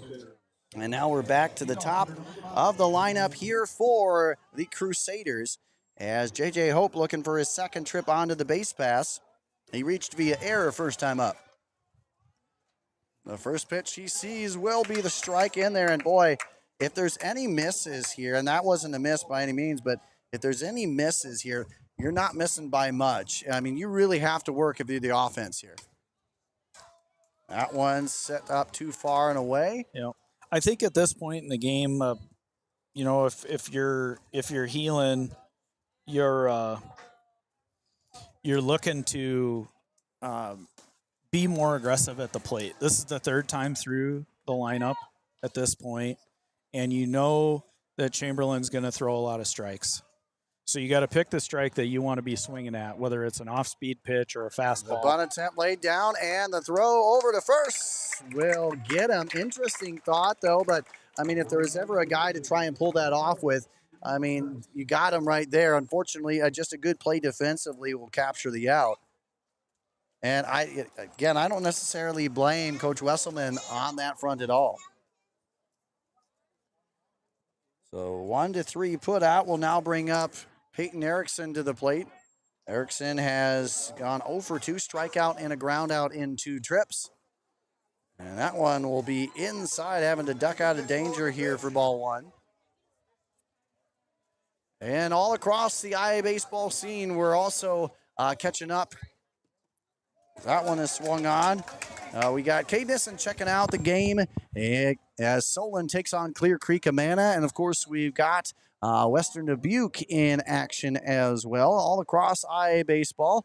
So we are, I think, literally spanning the entire state here. We've got more up towards that Cedar Rapids, Dubuque area. And then, of course, here we are here in Sioux City, Iowa, representing the western half of the state. The 2-1 delivery and the pitch. That one is blasted out there on a double hopper, and a nice job by Bowling. Again, not a lot of hard contact here. Yeah, well, you're going to get that with Chamberlain. He's just good at mixing up his speeds and mixing up his locations, and you're going to get that. You're going to get a lot of that weak contact. Caleb Lefevre steps on up. He doubled in his last plate appearance to make it a 1 for 2 mark up to this point. Again, coming off of a trip to the MLB draft combine, and again, primarily with his arm, but this is a batter, and it's kind of interesting to see how he's going to be used here. If they're going to try and protect that arm, or what's the usage going to be like. Of course, there's so many variables that come into play with that. The 0-2 wisely lays off as he dips out of danger there. And, you know, they haven't had him for the full season, yet he's still one of the more impactful bats in this lineup, and the numbers show it. Yeah, without a doubt. He MRAC Player of the Year last year, and, you know, he's been in and out of the lineup this season. And certainly the Crusaders, when he's not in there, miss him tremendously, because you're taking the best hitter out of the lineup. And, you know, and you just have to play through these things. You know, Caleb's blessed. He has wonderful opportunities ahead of himself. And so, you know, you take, as a teammate, you take what you can get from him and his availability. And you know, I know all of the guys on the team. One right side, nicely done by Stews as he'll pick it up for the end. And before we go to break, I was just going to say, you know, all the guys on the team are very supportive of him and his endeavors, and wish him the best. And it's, you know, it's exciting. It's exciting for everybody in the Heelan family to see him achieve it and see where he can go and what he can do. Again, I will absolutely rein to that as well. Ladies and gentlemen, don't forget to check out the great folks at Insolites.com. You know, Chad, I know that you're sick and tired of shocking yourself to test if your electric fence is working, whether that's in your dream or in reality.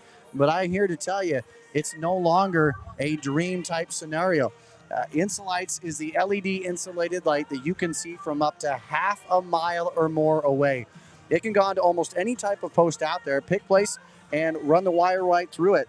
The great thing is it goes with the pulse of the fence, so you don't need to ground anything, add any bulky equipment, nothing. All you need to do is pick, place, and watch it work. Simplicity at its finest. Check it out today at Insolites.com. We'll be right back after this.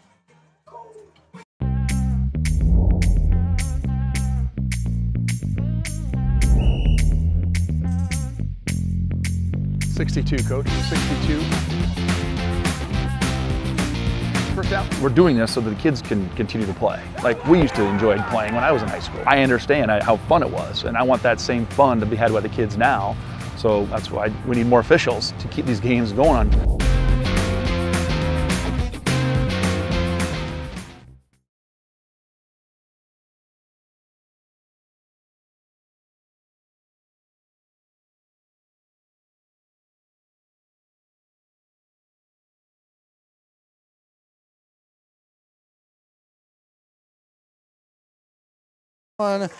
Welcome back, ladies and gentlemen. Thank you for tuning in, making this a part of your day. Andrew Brown, Chad Erickson here, as we give you game one of the Twin Bill here tonight between the conference foes in Sioux City East and Sioux City Bishop Heelan. You got Cook leading off here, bottom of the fifth. And so here we go, Cook. So far in this one is 1 for, well, 1. Been hit by pitch back in the first and captured a single here. And boy, this is, we saw last year a lot of just kind of waiting it out, trying to find where your pitch is. And there's that one, check swing, chop foul. And we're kind of getting that same flair again. These teams are being aggressive to a point, but we've already seen some of that aggressiveness get overwhelming, get too far, and kind of bite them, for both teams. So as that one is shot right side, and a nice fire on over to Gassman. Nice job at first as the play is made for out number 1. Yeah, it was good pitching cover there by Gassman, and a good shovel by Moravik at first base to make that out on Cook. Bodie Calling now stepping on up. He's 1 for 2. He's driven in the only run of the game here for East. Both these teams sporting just that 1 run each. East so far has had 2 hits in the third, 1 in the second, and of course 2 in the fourth. So 5 hits combined here for East in this one. They're looking to add on a 0-1 count here. Swings through that now for 0-2. So we're on pace to potentially hit that hit total on average, right around 13 hits per game average in this series alone. Gassman, he'll look and he'll go ahead to fire on home. And that one gets away from him just a bit, but nobody on the base pass to worry about here as we remain. Now it adds a 1-2 count. Yeah, Gassman's matching Chamberlain's get ahead in the count philosophy, and I think that's good on both of these pitchers, and that's what you would expect from high-level pitching like these two guys. This one out there, and a nice run, a nice running play here by Carroll will capture the out. And again, we're kind of more back to that 1-2-3 type of inning. The defense is, again, there, but more in particular, this game is right now being won on the mound. As the fly out here to right now brings up Logan Cherkas back to the plate. He's reached base twice via single and walk. Takes a look at strike 1 here. At this point, how do you get ahead if you're either team? Because it seems like the same recipe on the mound for both squads. Yep. Well, I think that's having an aggressive approach. Both these pitchers are pounding the zone. And the throw to connect it there. Gassman having a heck of an outing here as he collects out number 3. And East officially goes down 1, 2, and 3 in order.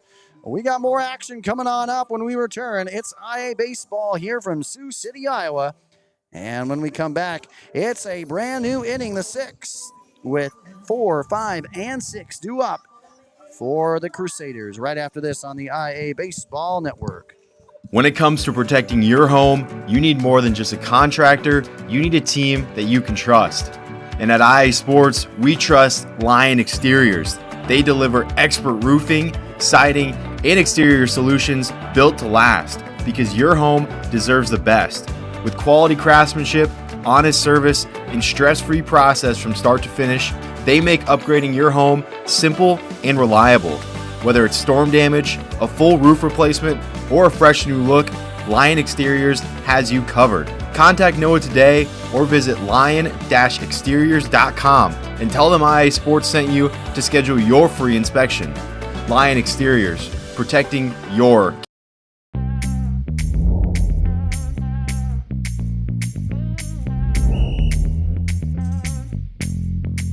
62, coach, 62. First down. We're doing this so that the kids can continue to play. Like we used to enjoy playing when I was in high school. I understand how fun it was, and I want that same fun to be had by the kids now. So that's why we need more officials to keep these games going on.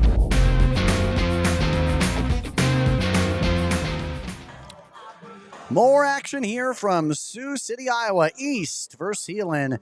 As we welcome you back here, Andrew Brown giving you the hits, balls, strikes, everything in between. Chad Erickson right alongside me as we continue on and helping things out here as we get rolling. The cleanup man in Tommy Carroll, hitless so far, but has reached base on a hit by pitch. And again, in a game where the runners are coming at a premium, he's going to look there. The first hit is a dribbler out there to second. The backhand by Calling, and a heck of a throw. Nice scoop by Stoos. You can hear the chants of Stoos out there in the crowd, and a heck of an effort there. Not an easy play to be had as Calling was going second base side to get that backhand in order to get the play off. Heck of a deal there, and we have one down. You're going to see a lot of good defense. You're going to see a lot of defense, good defense behind these pitchers, and that makes our job a lot easier for sure. Bottom half of the fifth inning, or top half of the sixth inning, excuse me. Here we go. And again, we're getting down to the final here as Gassman swings through that one here now, an 0-2 count. This is kind of the game that I think a lot of fans, I really enjoy. I like the defensive game. We're already into the sixth here. And you know what?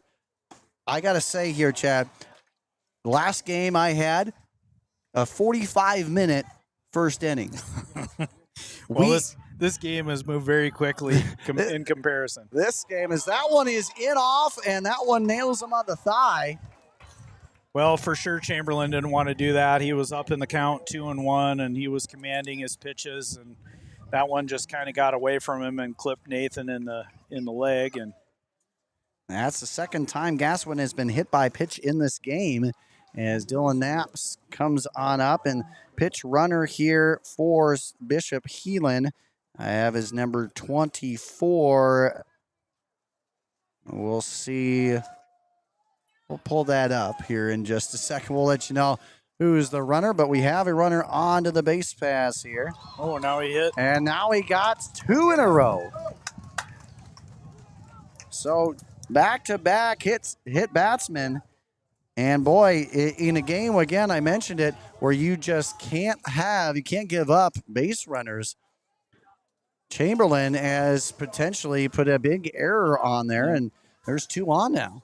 So Ryden Freilich is the courtesy runner for Gasswint at second base. And Knapp stands on first. Moravik stands at the plate. He's singled back in the third, throws down the bunt sign, but pulls it back here for ball one. And at this point, you know what? The small ball is exciting. You know, these are the situations. I know a lot of people don't like the bunt, don't like the small ball, but this is pretty exciting if it gets off here. This is the type of situation where it's absolutely called for.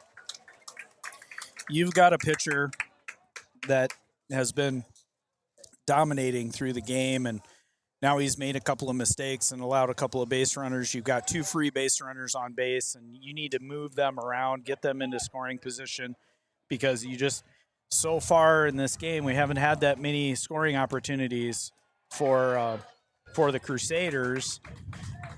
And so you look for that type of small ball play, just scrape across one run and let Gasswint finish it off for you, and hopefully you end up with the W at the end of the night. And he's looking to do the same thing here with Chamberlain potentially, but now Chamberlain is in quite the pickle here, 3-1.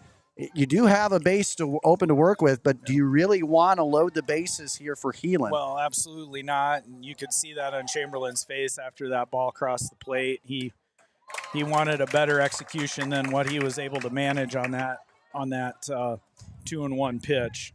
Middle infield still playing a little bit double play depth here for East, so a double play could get them out of the inning. They have the middle infield to do it with Culling and Jepson. And the pitch.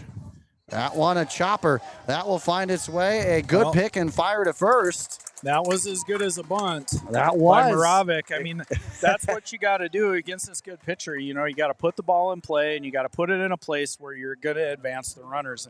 And that's exactly what you need to be doing in Mason's situation. I'm sure that he wanted to hit the ball harder, right? Yeah. But Chamberlain got weak contact, which is what he wanted. He got an out in that situation, but the Crusaders do advance the 2 runners. And now the guy who has scored the lone run for the Crusaders up at the plate right now in Chase Beck.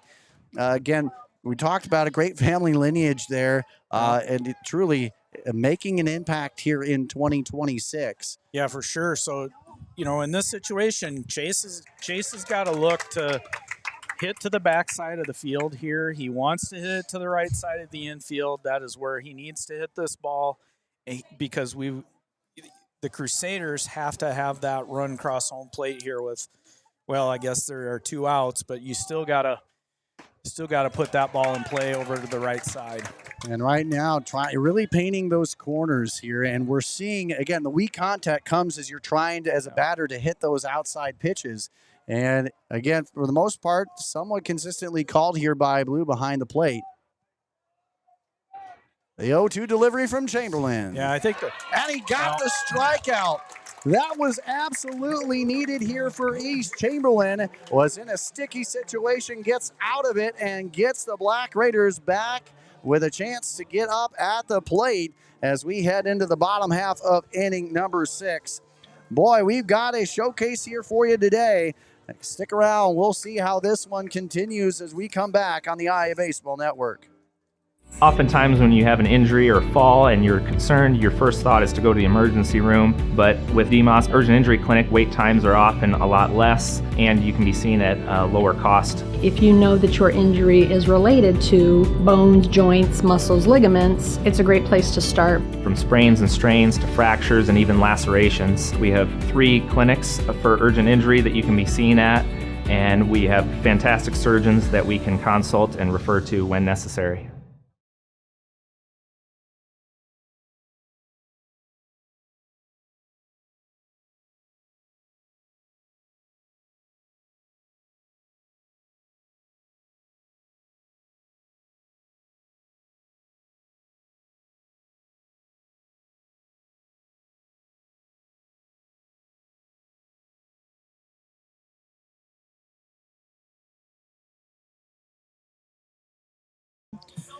Welcome back, ladies and gentlemen.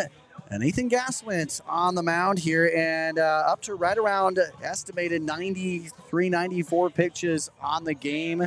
And so at this point, now it starts to factor in here. You don't want to get to that pitch limit, which I believe is 110 or 115. 115. So now you got to play. You got to play the counting game with the pitches here. We saw this kind of thing happen as Kemper took on Coon Rapids Bayard not too long ago. But now, I mean, you just don't want your golden goose to come out. I mean, he's been riding you high, and he's helped out in every way. Is now Callan Koch stepping on up to the plate. Yeah, Gaswin's got to be efficient here if he wants to stay in this ball game. It was a pretty good borderline pitch on the outside that wasn't called for a strike there on Chamberlain as he leads off the bottom of the 6th.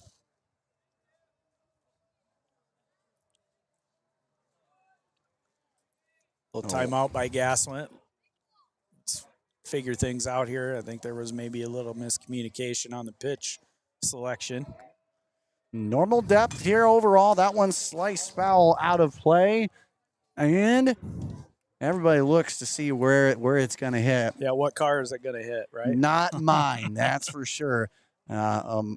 parking a mile away does have some benefits, not a broken windshield on the way home. The bunt attempt nicely laid down, but that one trickles on the wrong side of the chalk line here as we go foul. Again, Chamberlain trying to help that cause out here and getting the chance to talk with Coach Miller. Chamberlain's very astute in knowing, again, on the other side of things, when he can hit the ball, recognizing pitches. I think it goes to show those who are, and we're seeing that here today, both pitchers are absolutely having a strong season at the plate, and there's really no surprise why. Yeah, Chamberlain just trying to sneak a bunt down there on back and just pushed it a little bit foul. It wasn't foul by much. That one gets lifted high, and that one's hoped to cross paths there nearly to the foul line as he will go ahead and capture the out number one. Well, I tell you what, J.J. Hope made that play look really easy, but it's not an easy play, okay? I mean, he's going at nearly full speed. He's looking over his shoulder into the sun, and he made that play look like he's done it 1,000 times. Oh, my gosh. And that one gets hit high. That one will be out there in the shallow center field. Knapp will spy it, and he'll capture it for the out. So just like that, in a matter of 2 pitches, you got 2 outs. That's the efficiency that Gaswant needed here coming into this inning to try and make it into the 7th.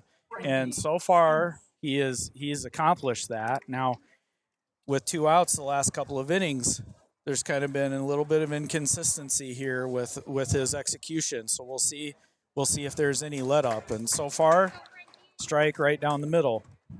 Over 70% of the hits here in this game here, Chad, have come with 2 outs.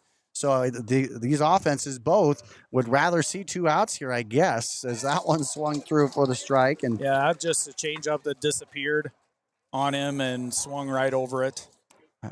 Heck of an effort here. Both these pitchers are challenging. They're putting up competitive pitches here as we go into the late stages. The 0-2. Little fastball nearly off the grabbed outside that corner one there. And way to mix up that speed here. You know what? Had him frozen either way. Stu's with a good eye there to make sure he didn't swing at something out there and keep this going. The 1-2 chopped right side. And you got to think here, I wonder here with Coach Miller, if you know where he's at right now, what are you telling the batters? I mean, are you telling them to go deeper into the counts or just find the pitch that works for them right off the bat? No, I think they're just telling them, if you see the pitch that you want, you go ahead and swing at it. Because either way, you're going to have to score a run to win. And, with the success that they had earlier on in the season with Gaswant, I think they're still confident that they can hit him, even though they've struggled with that a little bit tonight. So here we go, a 2-2 count. With 2 down, no runners on. That one gets lifted high into right field. That one's carrying. That one's going into foul territory, but nicely done on the run here by Carroll as he captures the out. And that will do it here for the Black Raiders. And just like that here, ladies and gentlemen, we are through 6. It's a tie ball game, and we'll be right back as we go ahead and bring you Heelan's with 9, 1, and 2 due up for the Crusaders right after this on the IA Baseball Network. Hey guys, a lot of ways out there in baseball to improve your game because it's all about improvement, right? And one of the ways you want to do that is improving your swing. One of the ways to help improve your swing, the batting donut. A trusted weight since 2022, comes in 9 and 16 ounce varieties. This covered in durable non-scratch silicone helped to protect your bat. It comes in a signature pink, blue, or chocolate frosting. Is a great way to pay homage to a wonderful breakfast treat while helping to strengthen, home in, and zero in on your perfect swing. So don't leave it to chance. Go out there, have some fun, and get the batting donut today.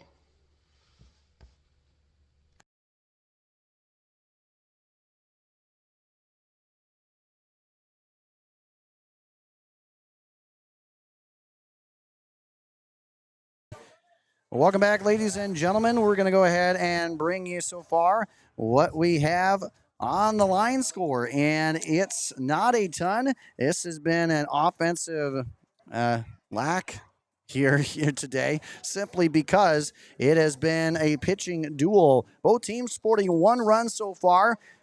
Sioux City East 5 hits compared to 2 for Bishop Heelan.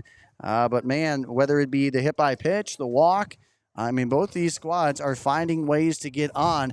It's just when it comes down to it, there's been plenty of instances with 2 out and offenses rolling, but it's been 2 out that most of this offense for either team has been moving.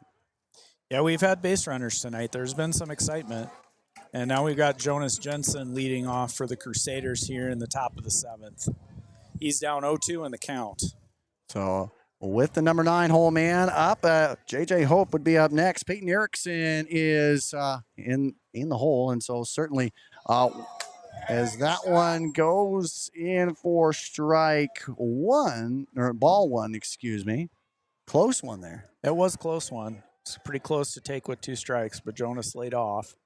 The 1-2 delivery coming on up here, and the pitch. And he gets them to swing through that one. And boy, by our unofficial count, 9 Ks on the day here for Chamberlain, who I believe was at what's estimated to be 79 pitches up to that point. Right. He's been very, very efficient. The times where he's hit batters, it's been early in the count.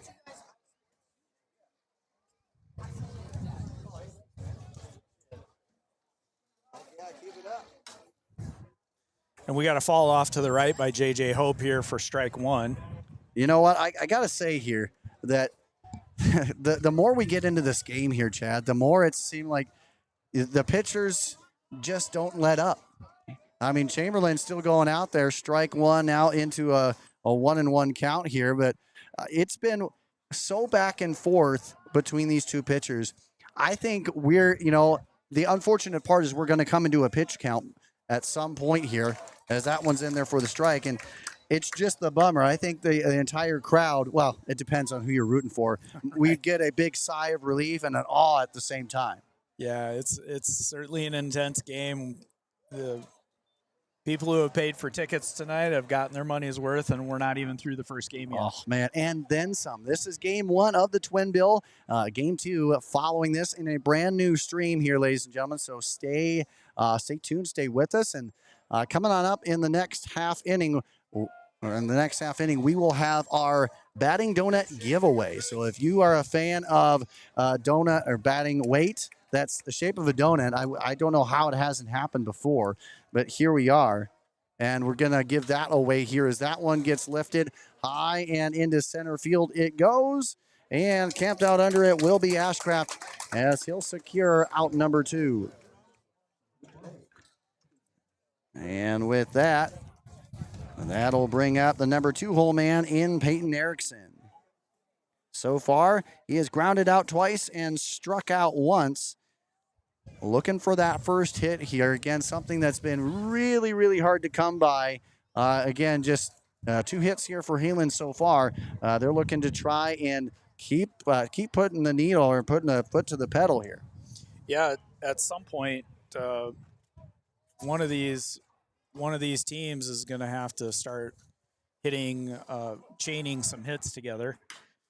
This one gets sent out right side. That one's carrying, and that one will be into the glove out there in right as the out will capture it and will set him down. So no harm, no foul there here for the Black Raiders, as they will go ahead and get their chance at it again in the bottom half when we return. And when we do, for Sioux City East, 9-1-2 due up right after this on the IA Baseball Network. When it comes to protecting your home, you need more than just a contractor. You need a team that you can trust. And at IA Sports, we trust Lion Exteriors. They deliver expert roofing, siding, and exterior solutions built to last, because your home deserves the best. With quality craftsmanship, honest service, and stress-free process from start to finish, they make upgrading your home simple and reliable. Whether it's storm damage, a full roof replacement, or a fresh new look, Lion Exteriors has you covered. Contact Noah today or visit lion-exteriors.com and tell them IA Sports sent you to schedule your free inspection. Lion Exteriors, protecting your kingdom.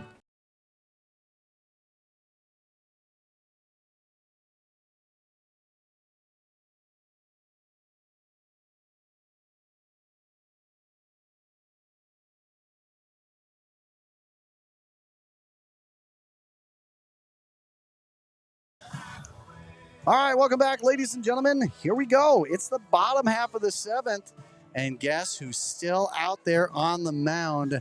Guess what? The pitch count nearing down here. We'll get a estimated total on that. Looks like he's got about 10 pitches to go to 115. Boy, at this point, doesn't it creep into the conversation at least a little bit here for Sioux City East? Go as far as you can here. Take some pitches, try and work it here. You're at a 1-1 tie right now. I mean, wouldn't it be somewhat beneficial to try and take these at-bats pretty long? That all depends on who they think is in the bullpen tonight. And I think they know who's in the bullpen tonight on a close game. Absolutely. I'm not going to say his name, but there might be another pitcher out there that they may say, we're going to take our chances with Gaswin.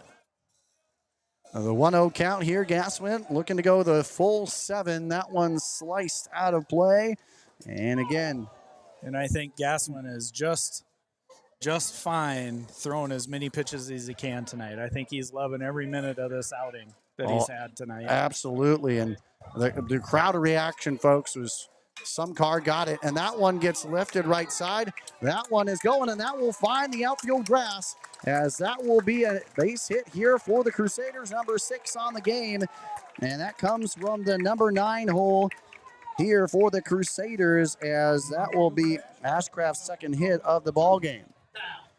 I'm not exactly sure what happened there. It looked like Knapp and Carroll were looking at each other when that ball fell down. So I'm not really sure if it could have been caught. I mean, it was in right center, but it seemed like both of them thought the other one was going to catch it. Either way, it drops on in as Cal Jepson steps on up. He hasn't been as productive as normal, but he is 1 for 3 on the day. He singled back in the 4th. And again, with nobody out, a chance to get something rolling here. Yeah, it's definitely a dangerous situation here with a tie ball game, and you got the top of the lineup coming up. That one laced out there, finds the outfield grass. Will we get the runner to move on? And Ashcraft will have to go, but the slide back is barely in time. Boy, that was close. Wow, it really seemed like they had him at second base there. Good throw behind the runner by Tommy Carroll there. Almost got him tagged out. And that was a really big round of that base right there, and he was thinking of heading there. We've seen that anytime somebody gets to second, they're already darting to third here, it has seemed like. And Wesselman is called to the bullpen already, so we'll see who's going to be running out of the bullpen. I saw him point as he was walking out, and what a game tonight for Nathan. He really pitched his heart out. Really, really great comeback from the first outing against these guys. I think he showed everybody what he's capable of as a pitcher, which is exactly what we would expect. And he's getting a really good hand, and people are standing up as he's walking off the field. So great work there by Nathan. A lot to be proud of tonight. You should be very proud of it. It was a great start for him. And now we got oh boy, LaFavor has come in relief. If you are East, I mean, this is the biggest challenge that one of the biggest challenges you're gonna face. I mean, this is the team that's answered the call here at the Sioux City East, but perhaps one of the tougher pitchers. And it's hard to say that after Gaswin just did what he did. So we'll see what happens here. We'll get the warm-up coming up after this. We'll take a quick break, and we'll be right back on the IA Baseball Network.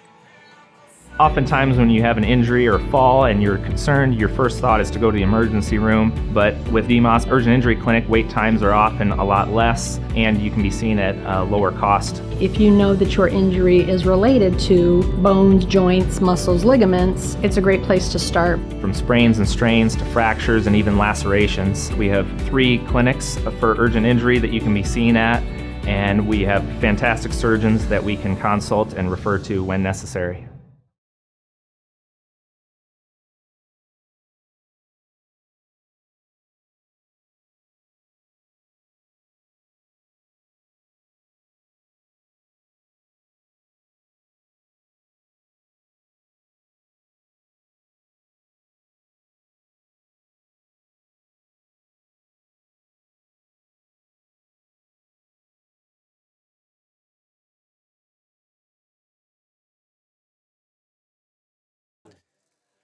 Well, ladies and gentlemen, if you're East fans, you go from Nathan Gaswint, who, again, put up an absolute stellar showing as he punched out 4 in the game and went the entire distance, I believe almost all 115 pitches on the day. And here we go. Yeah, he's up to 110 there is where he stopped. So I think they just felt better since Claiborne has hit him, has been hitting him hard tonight. Opt for LaFavor, and here you got a big showdown. No outs, runners on first and second, and LaFavor's in to try and keep this game going to the 8th inning. That one's sent out of play here. And boy, if you wanted the battle on battle here, you got Claiborne, who has power here, near 5 home runs on the season. He has extra base hit ability and then some. So we'll see what ends up happening here as we are just... And he started him off there with a slider, which is not really surprising. I think, you know, yes, you've got a commanding fastball that LaFavor does have, but I think Claiborne, you know, he's a fastball hitter, and he hunts them, that's for sure. So I think, you know, spinning a few balls here and just getting the feel of the game, and it's probably a good strategy by Bishop Heelan. Runners on first and second. Jepson on first. Ashcraft on second. That one in the dirt. And Erickson really getting the money worth out of him so far here today. He has been huge. And, of course, you can see the confidence on the mound when guys know that the backstop's going to be there. I mean, we haven't really had anything get past him so far today. Yeah, that's, you know, 2 years of working together at the varsity level. That's going to breed a lot of trust. And now we draw a 3-1 count here. There is a base open, but again, you are slowly getting backed up against the wall defensively here. If you're Heelan, you're going to be seeing that defense come on in real quickly because he can't give up a run because that ends it. Right. And we do have Jackson Vickery in defensively at third. And that one is the walk, a 5-pitch walk. And Claiborne, you can see the energy there, loads the bases. And boy, after what has been a frustrating day offensively, as despite 5 hits on the game, or excuse me, 7 hits, you know, this is the chance. You're finally going to kind of get it out. You could potentially get out of this here. So now Colin Koch, he was the one who got the first hit of the ball game here for the Black Raiders. Kind of a poetic way to potentially end it here should he connect. Okay, the crowd's a little uneasy. This is a pretty tense situation. This is tense. I love it. You know, if you're Cook, you're not trying to do too much. You're trying to elevate a ball and potentially get a sac fly. You know, you have a runner that's 90 feet away. There's no out, so you can afford to be a little bit patient. You can look for the pitch that you would like to see. As the 2-0 count, that one dribbler on the right side, the pickup, and they'll fire on home. And will they get him? No, he will not. Not in time, and it's a walk-off for Sioux City East.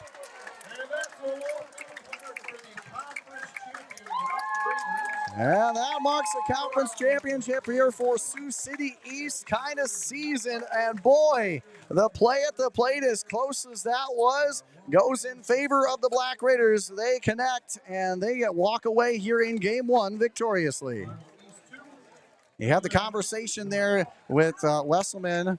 It's hard to believe that was a force out, and it looked like Erickson dug the ball out of the turf from Moravik, and it appeared that he had his foot on the plate, but apparently not, and the home plate umpire is not checking with the field umpire, so it looks like that's game over. And boy, by the way, that was, again, what a thrilling game that was yet again here, ladies and gentlemen. It is a walk-off winner here. And boy, you can't ask for anything better than that. We're going to go ahead and give you the recap and wrap up this game one here. Coming on up. Don't go anywhere right here on the IA Baseball Network. When it comes to protecting your home, you need more than just a contractor. You need a team that you can trust.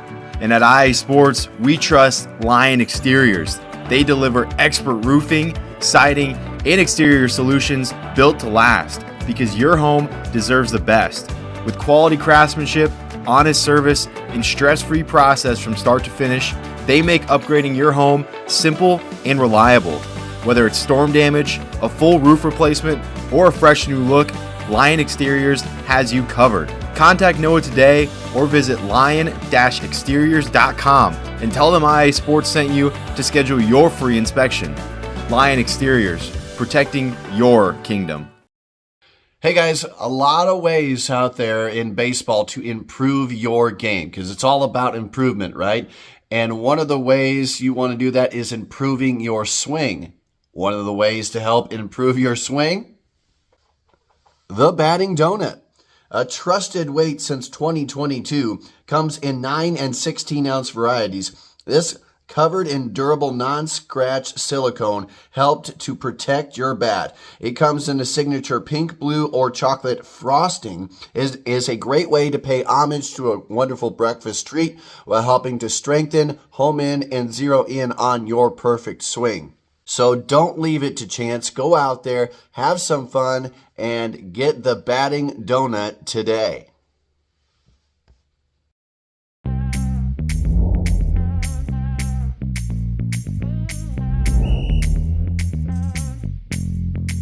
.62, Coach. 62.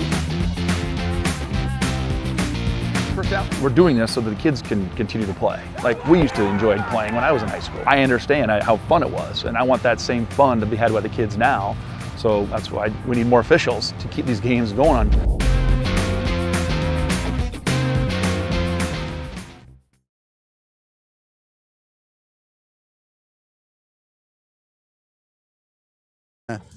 All right, ladies and gentlemen, welcome on back as we bring you the scoreboard here. Again, it was a heck of a walk-off winner here, as it's the Black Raiders here in the 7th. They tack on 1, and there was not a lot of offense to be had, although the Black Raiders did push across 7 hits.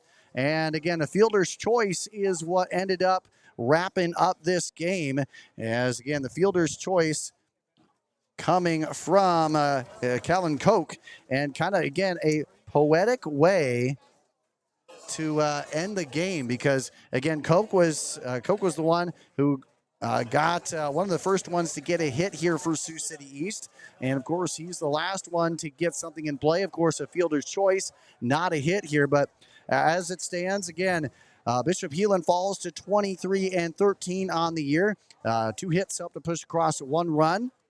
And an error on the day.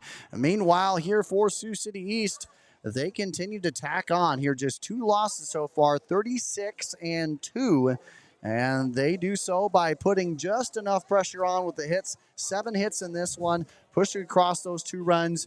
And boy, if there was ever a battle that could go down as a top, as one of the top 5 battles all time between these 2 teams, I mean, this game had to be it. Yeah, I mean, you couldn't ask for a better game. A nail biter, pitchers duel. Both pitchers pitched exceedingly well, and you know, what more could you ask for? And it's Crusaders came out on the short end this time, and last year it was different. Yes, it was here as we bring it into the booth here. We're outside, right amongst all the fans here, and again, I love the energy that both of these crowds bring here. Again, it was tense all the way through. It was a heck of a battle here, Chad. I think that ultimately that goes to prove how far these guys are on a good trajectory that they're headed. It goes to prove that the conference is strong. And, you know, if there is any doubt about how well baseball is being played on the western side of the state, I mean, you just have to look at these two teams.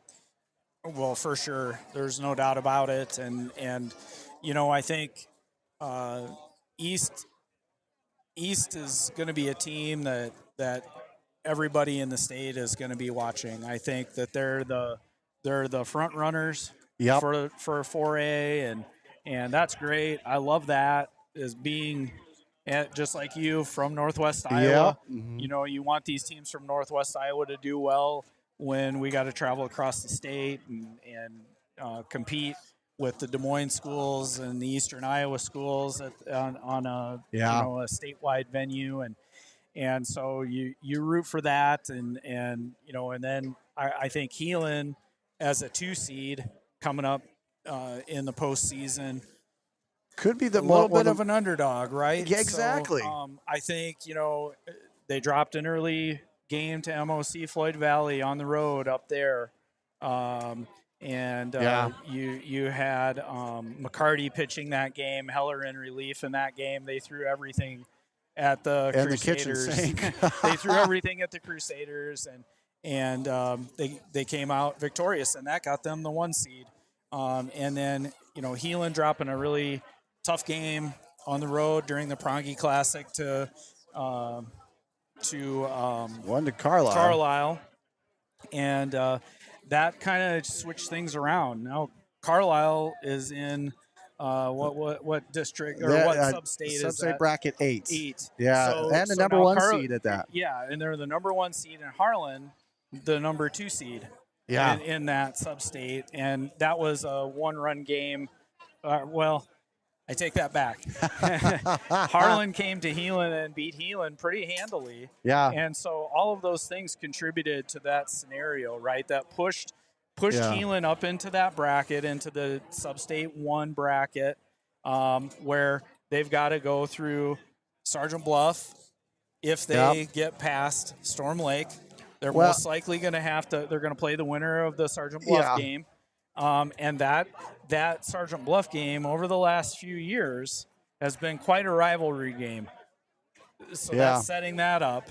And then you've got the sub-state final could be MOC Floyd Valley, Sergeant Bluff, Heelan. It could be anything. Storm Lake. You know, right. Yeah. I mean, I know I'm leaving some teams out. Anything's possible. Okay, oh this my is gosh. postseason baseball. We saw that in the College World Series and the regionals, right? Yep. And you know, University of Wisconsin, Milwaukee. I know. Right? Getting into a super sub 500, regional, getting in there. I mean, so anything can happen. It's baseball. And you know, to your point there as well. Again, I talked about it how bracket 1 has so many rematches. You're not going against teams that you haven't seen very often. Again, Heelan holds the edge in almost every series that they go through. So history on their side. But again, Storm Lake has had a propensity of bringing out from the Beavers of the world and more, bringing out some really excellent pitching staff. But again, Sergeant Bluff Luton, we talked about, they're a top 10 team in walks. And Heelan, top 12 team in walks. What are you going to look like there? How patient is it? We saw here that Heelan can go toe-to-toe. They can be patient as much as they need to and still be competitive in that final inning. And that to me is why I think bracket 1 perhaps is, chock full of so many storylines, because you could also get, again, that rematch, MOC Floyd Valley, Heelan. And again, what a game that would be to punch your ticket to state. Yep. I mean, MOC Floyd Valley hasn't been there since 21. Meanwhile, Heelan has been a regular occurrence here as of late. So, and if Heelan does happen to qualify, from what I understand, that would be a school record third visit consecutively. So no doubt. Quite something, quite an achievement for the seniors to be able to do something like that. So I know, if they play like they did tonight, there's a good shot. I mean, this is one of the best teams in the state. Maybe not. They may be the best team in the state. It's arguably because Sioux City East has so much firepower, and you take a look at their path. I mean, last year they made it for the first time in 10 plus years to state. It just happened to be in their own backyard. Not the way they would have wanted it, but man, if they come back and storm back, and they have put up exactly the numbers you'd expect an overall number one seed to be. And this is in the likes of Prairie and so forth, but they haven't had too many back-to-back seasons and making the state tournament, so they could find history here as well. Honestly, the thing I think that separates East from the rest of the field is the depth of the lineup. Oh, for sure. 1 through 9, and then the pitching. Right, we only saw one pitcher in this game. Yeah, who's more than capable of pitching, and at a high level. And so you look at the other pitchers that they have stacked behind them. Bodie Cowling. You have all-state caliber arms deep. Jepson is not pitching this season. Yeah. I don't think he's been on the mound, which is just wild. And that's another guy who could be an all-state pitcher if he decided that's what he wanted to do, right? Yeah. But he's playing a stellar shortstop, and so you're deep enough at pitching to say, okay, Cal Jepson, it's all right, just go play shortstop. And you know what? I think it's just safe to say that this team, it would be a massive surprise if they didn't make the state tournament just because of who they are, what they've been doing. And so, it just shows that when you can go toe-to-toe with either of these two teams, I mean, they're on the right trajectories upward here. And with that, ladies and gentlemen, we're going to go ahead and sign off for this broadcast here. Again, coming up in the next one, we're going to give a batting donut away. And again, if you like paying homage to the great breakfast treat, which I know I do, then you can get the chance at getting your free batting donut. So make sure to check that out. But until we see each other in a matter of minutes from now, stay safe on the base pass. We'll see you guys later. Next stream coming up right around the corner.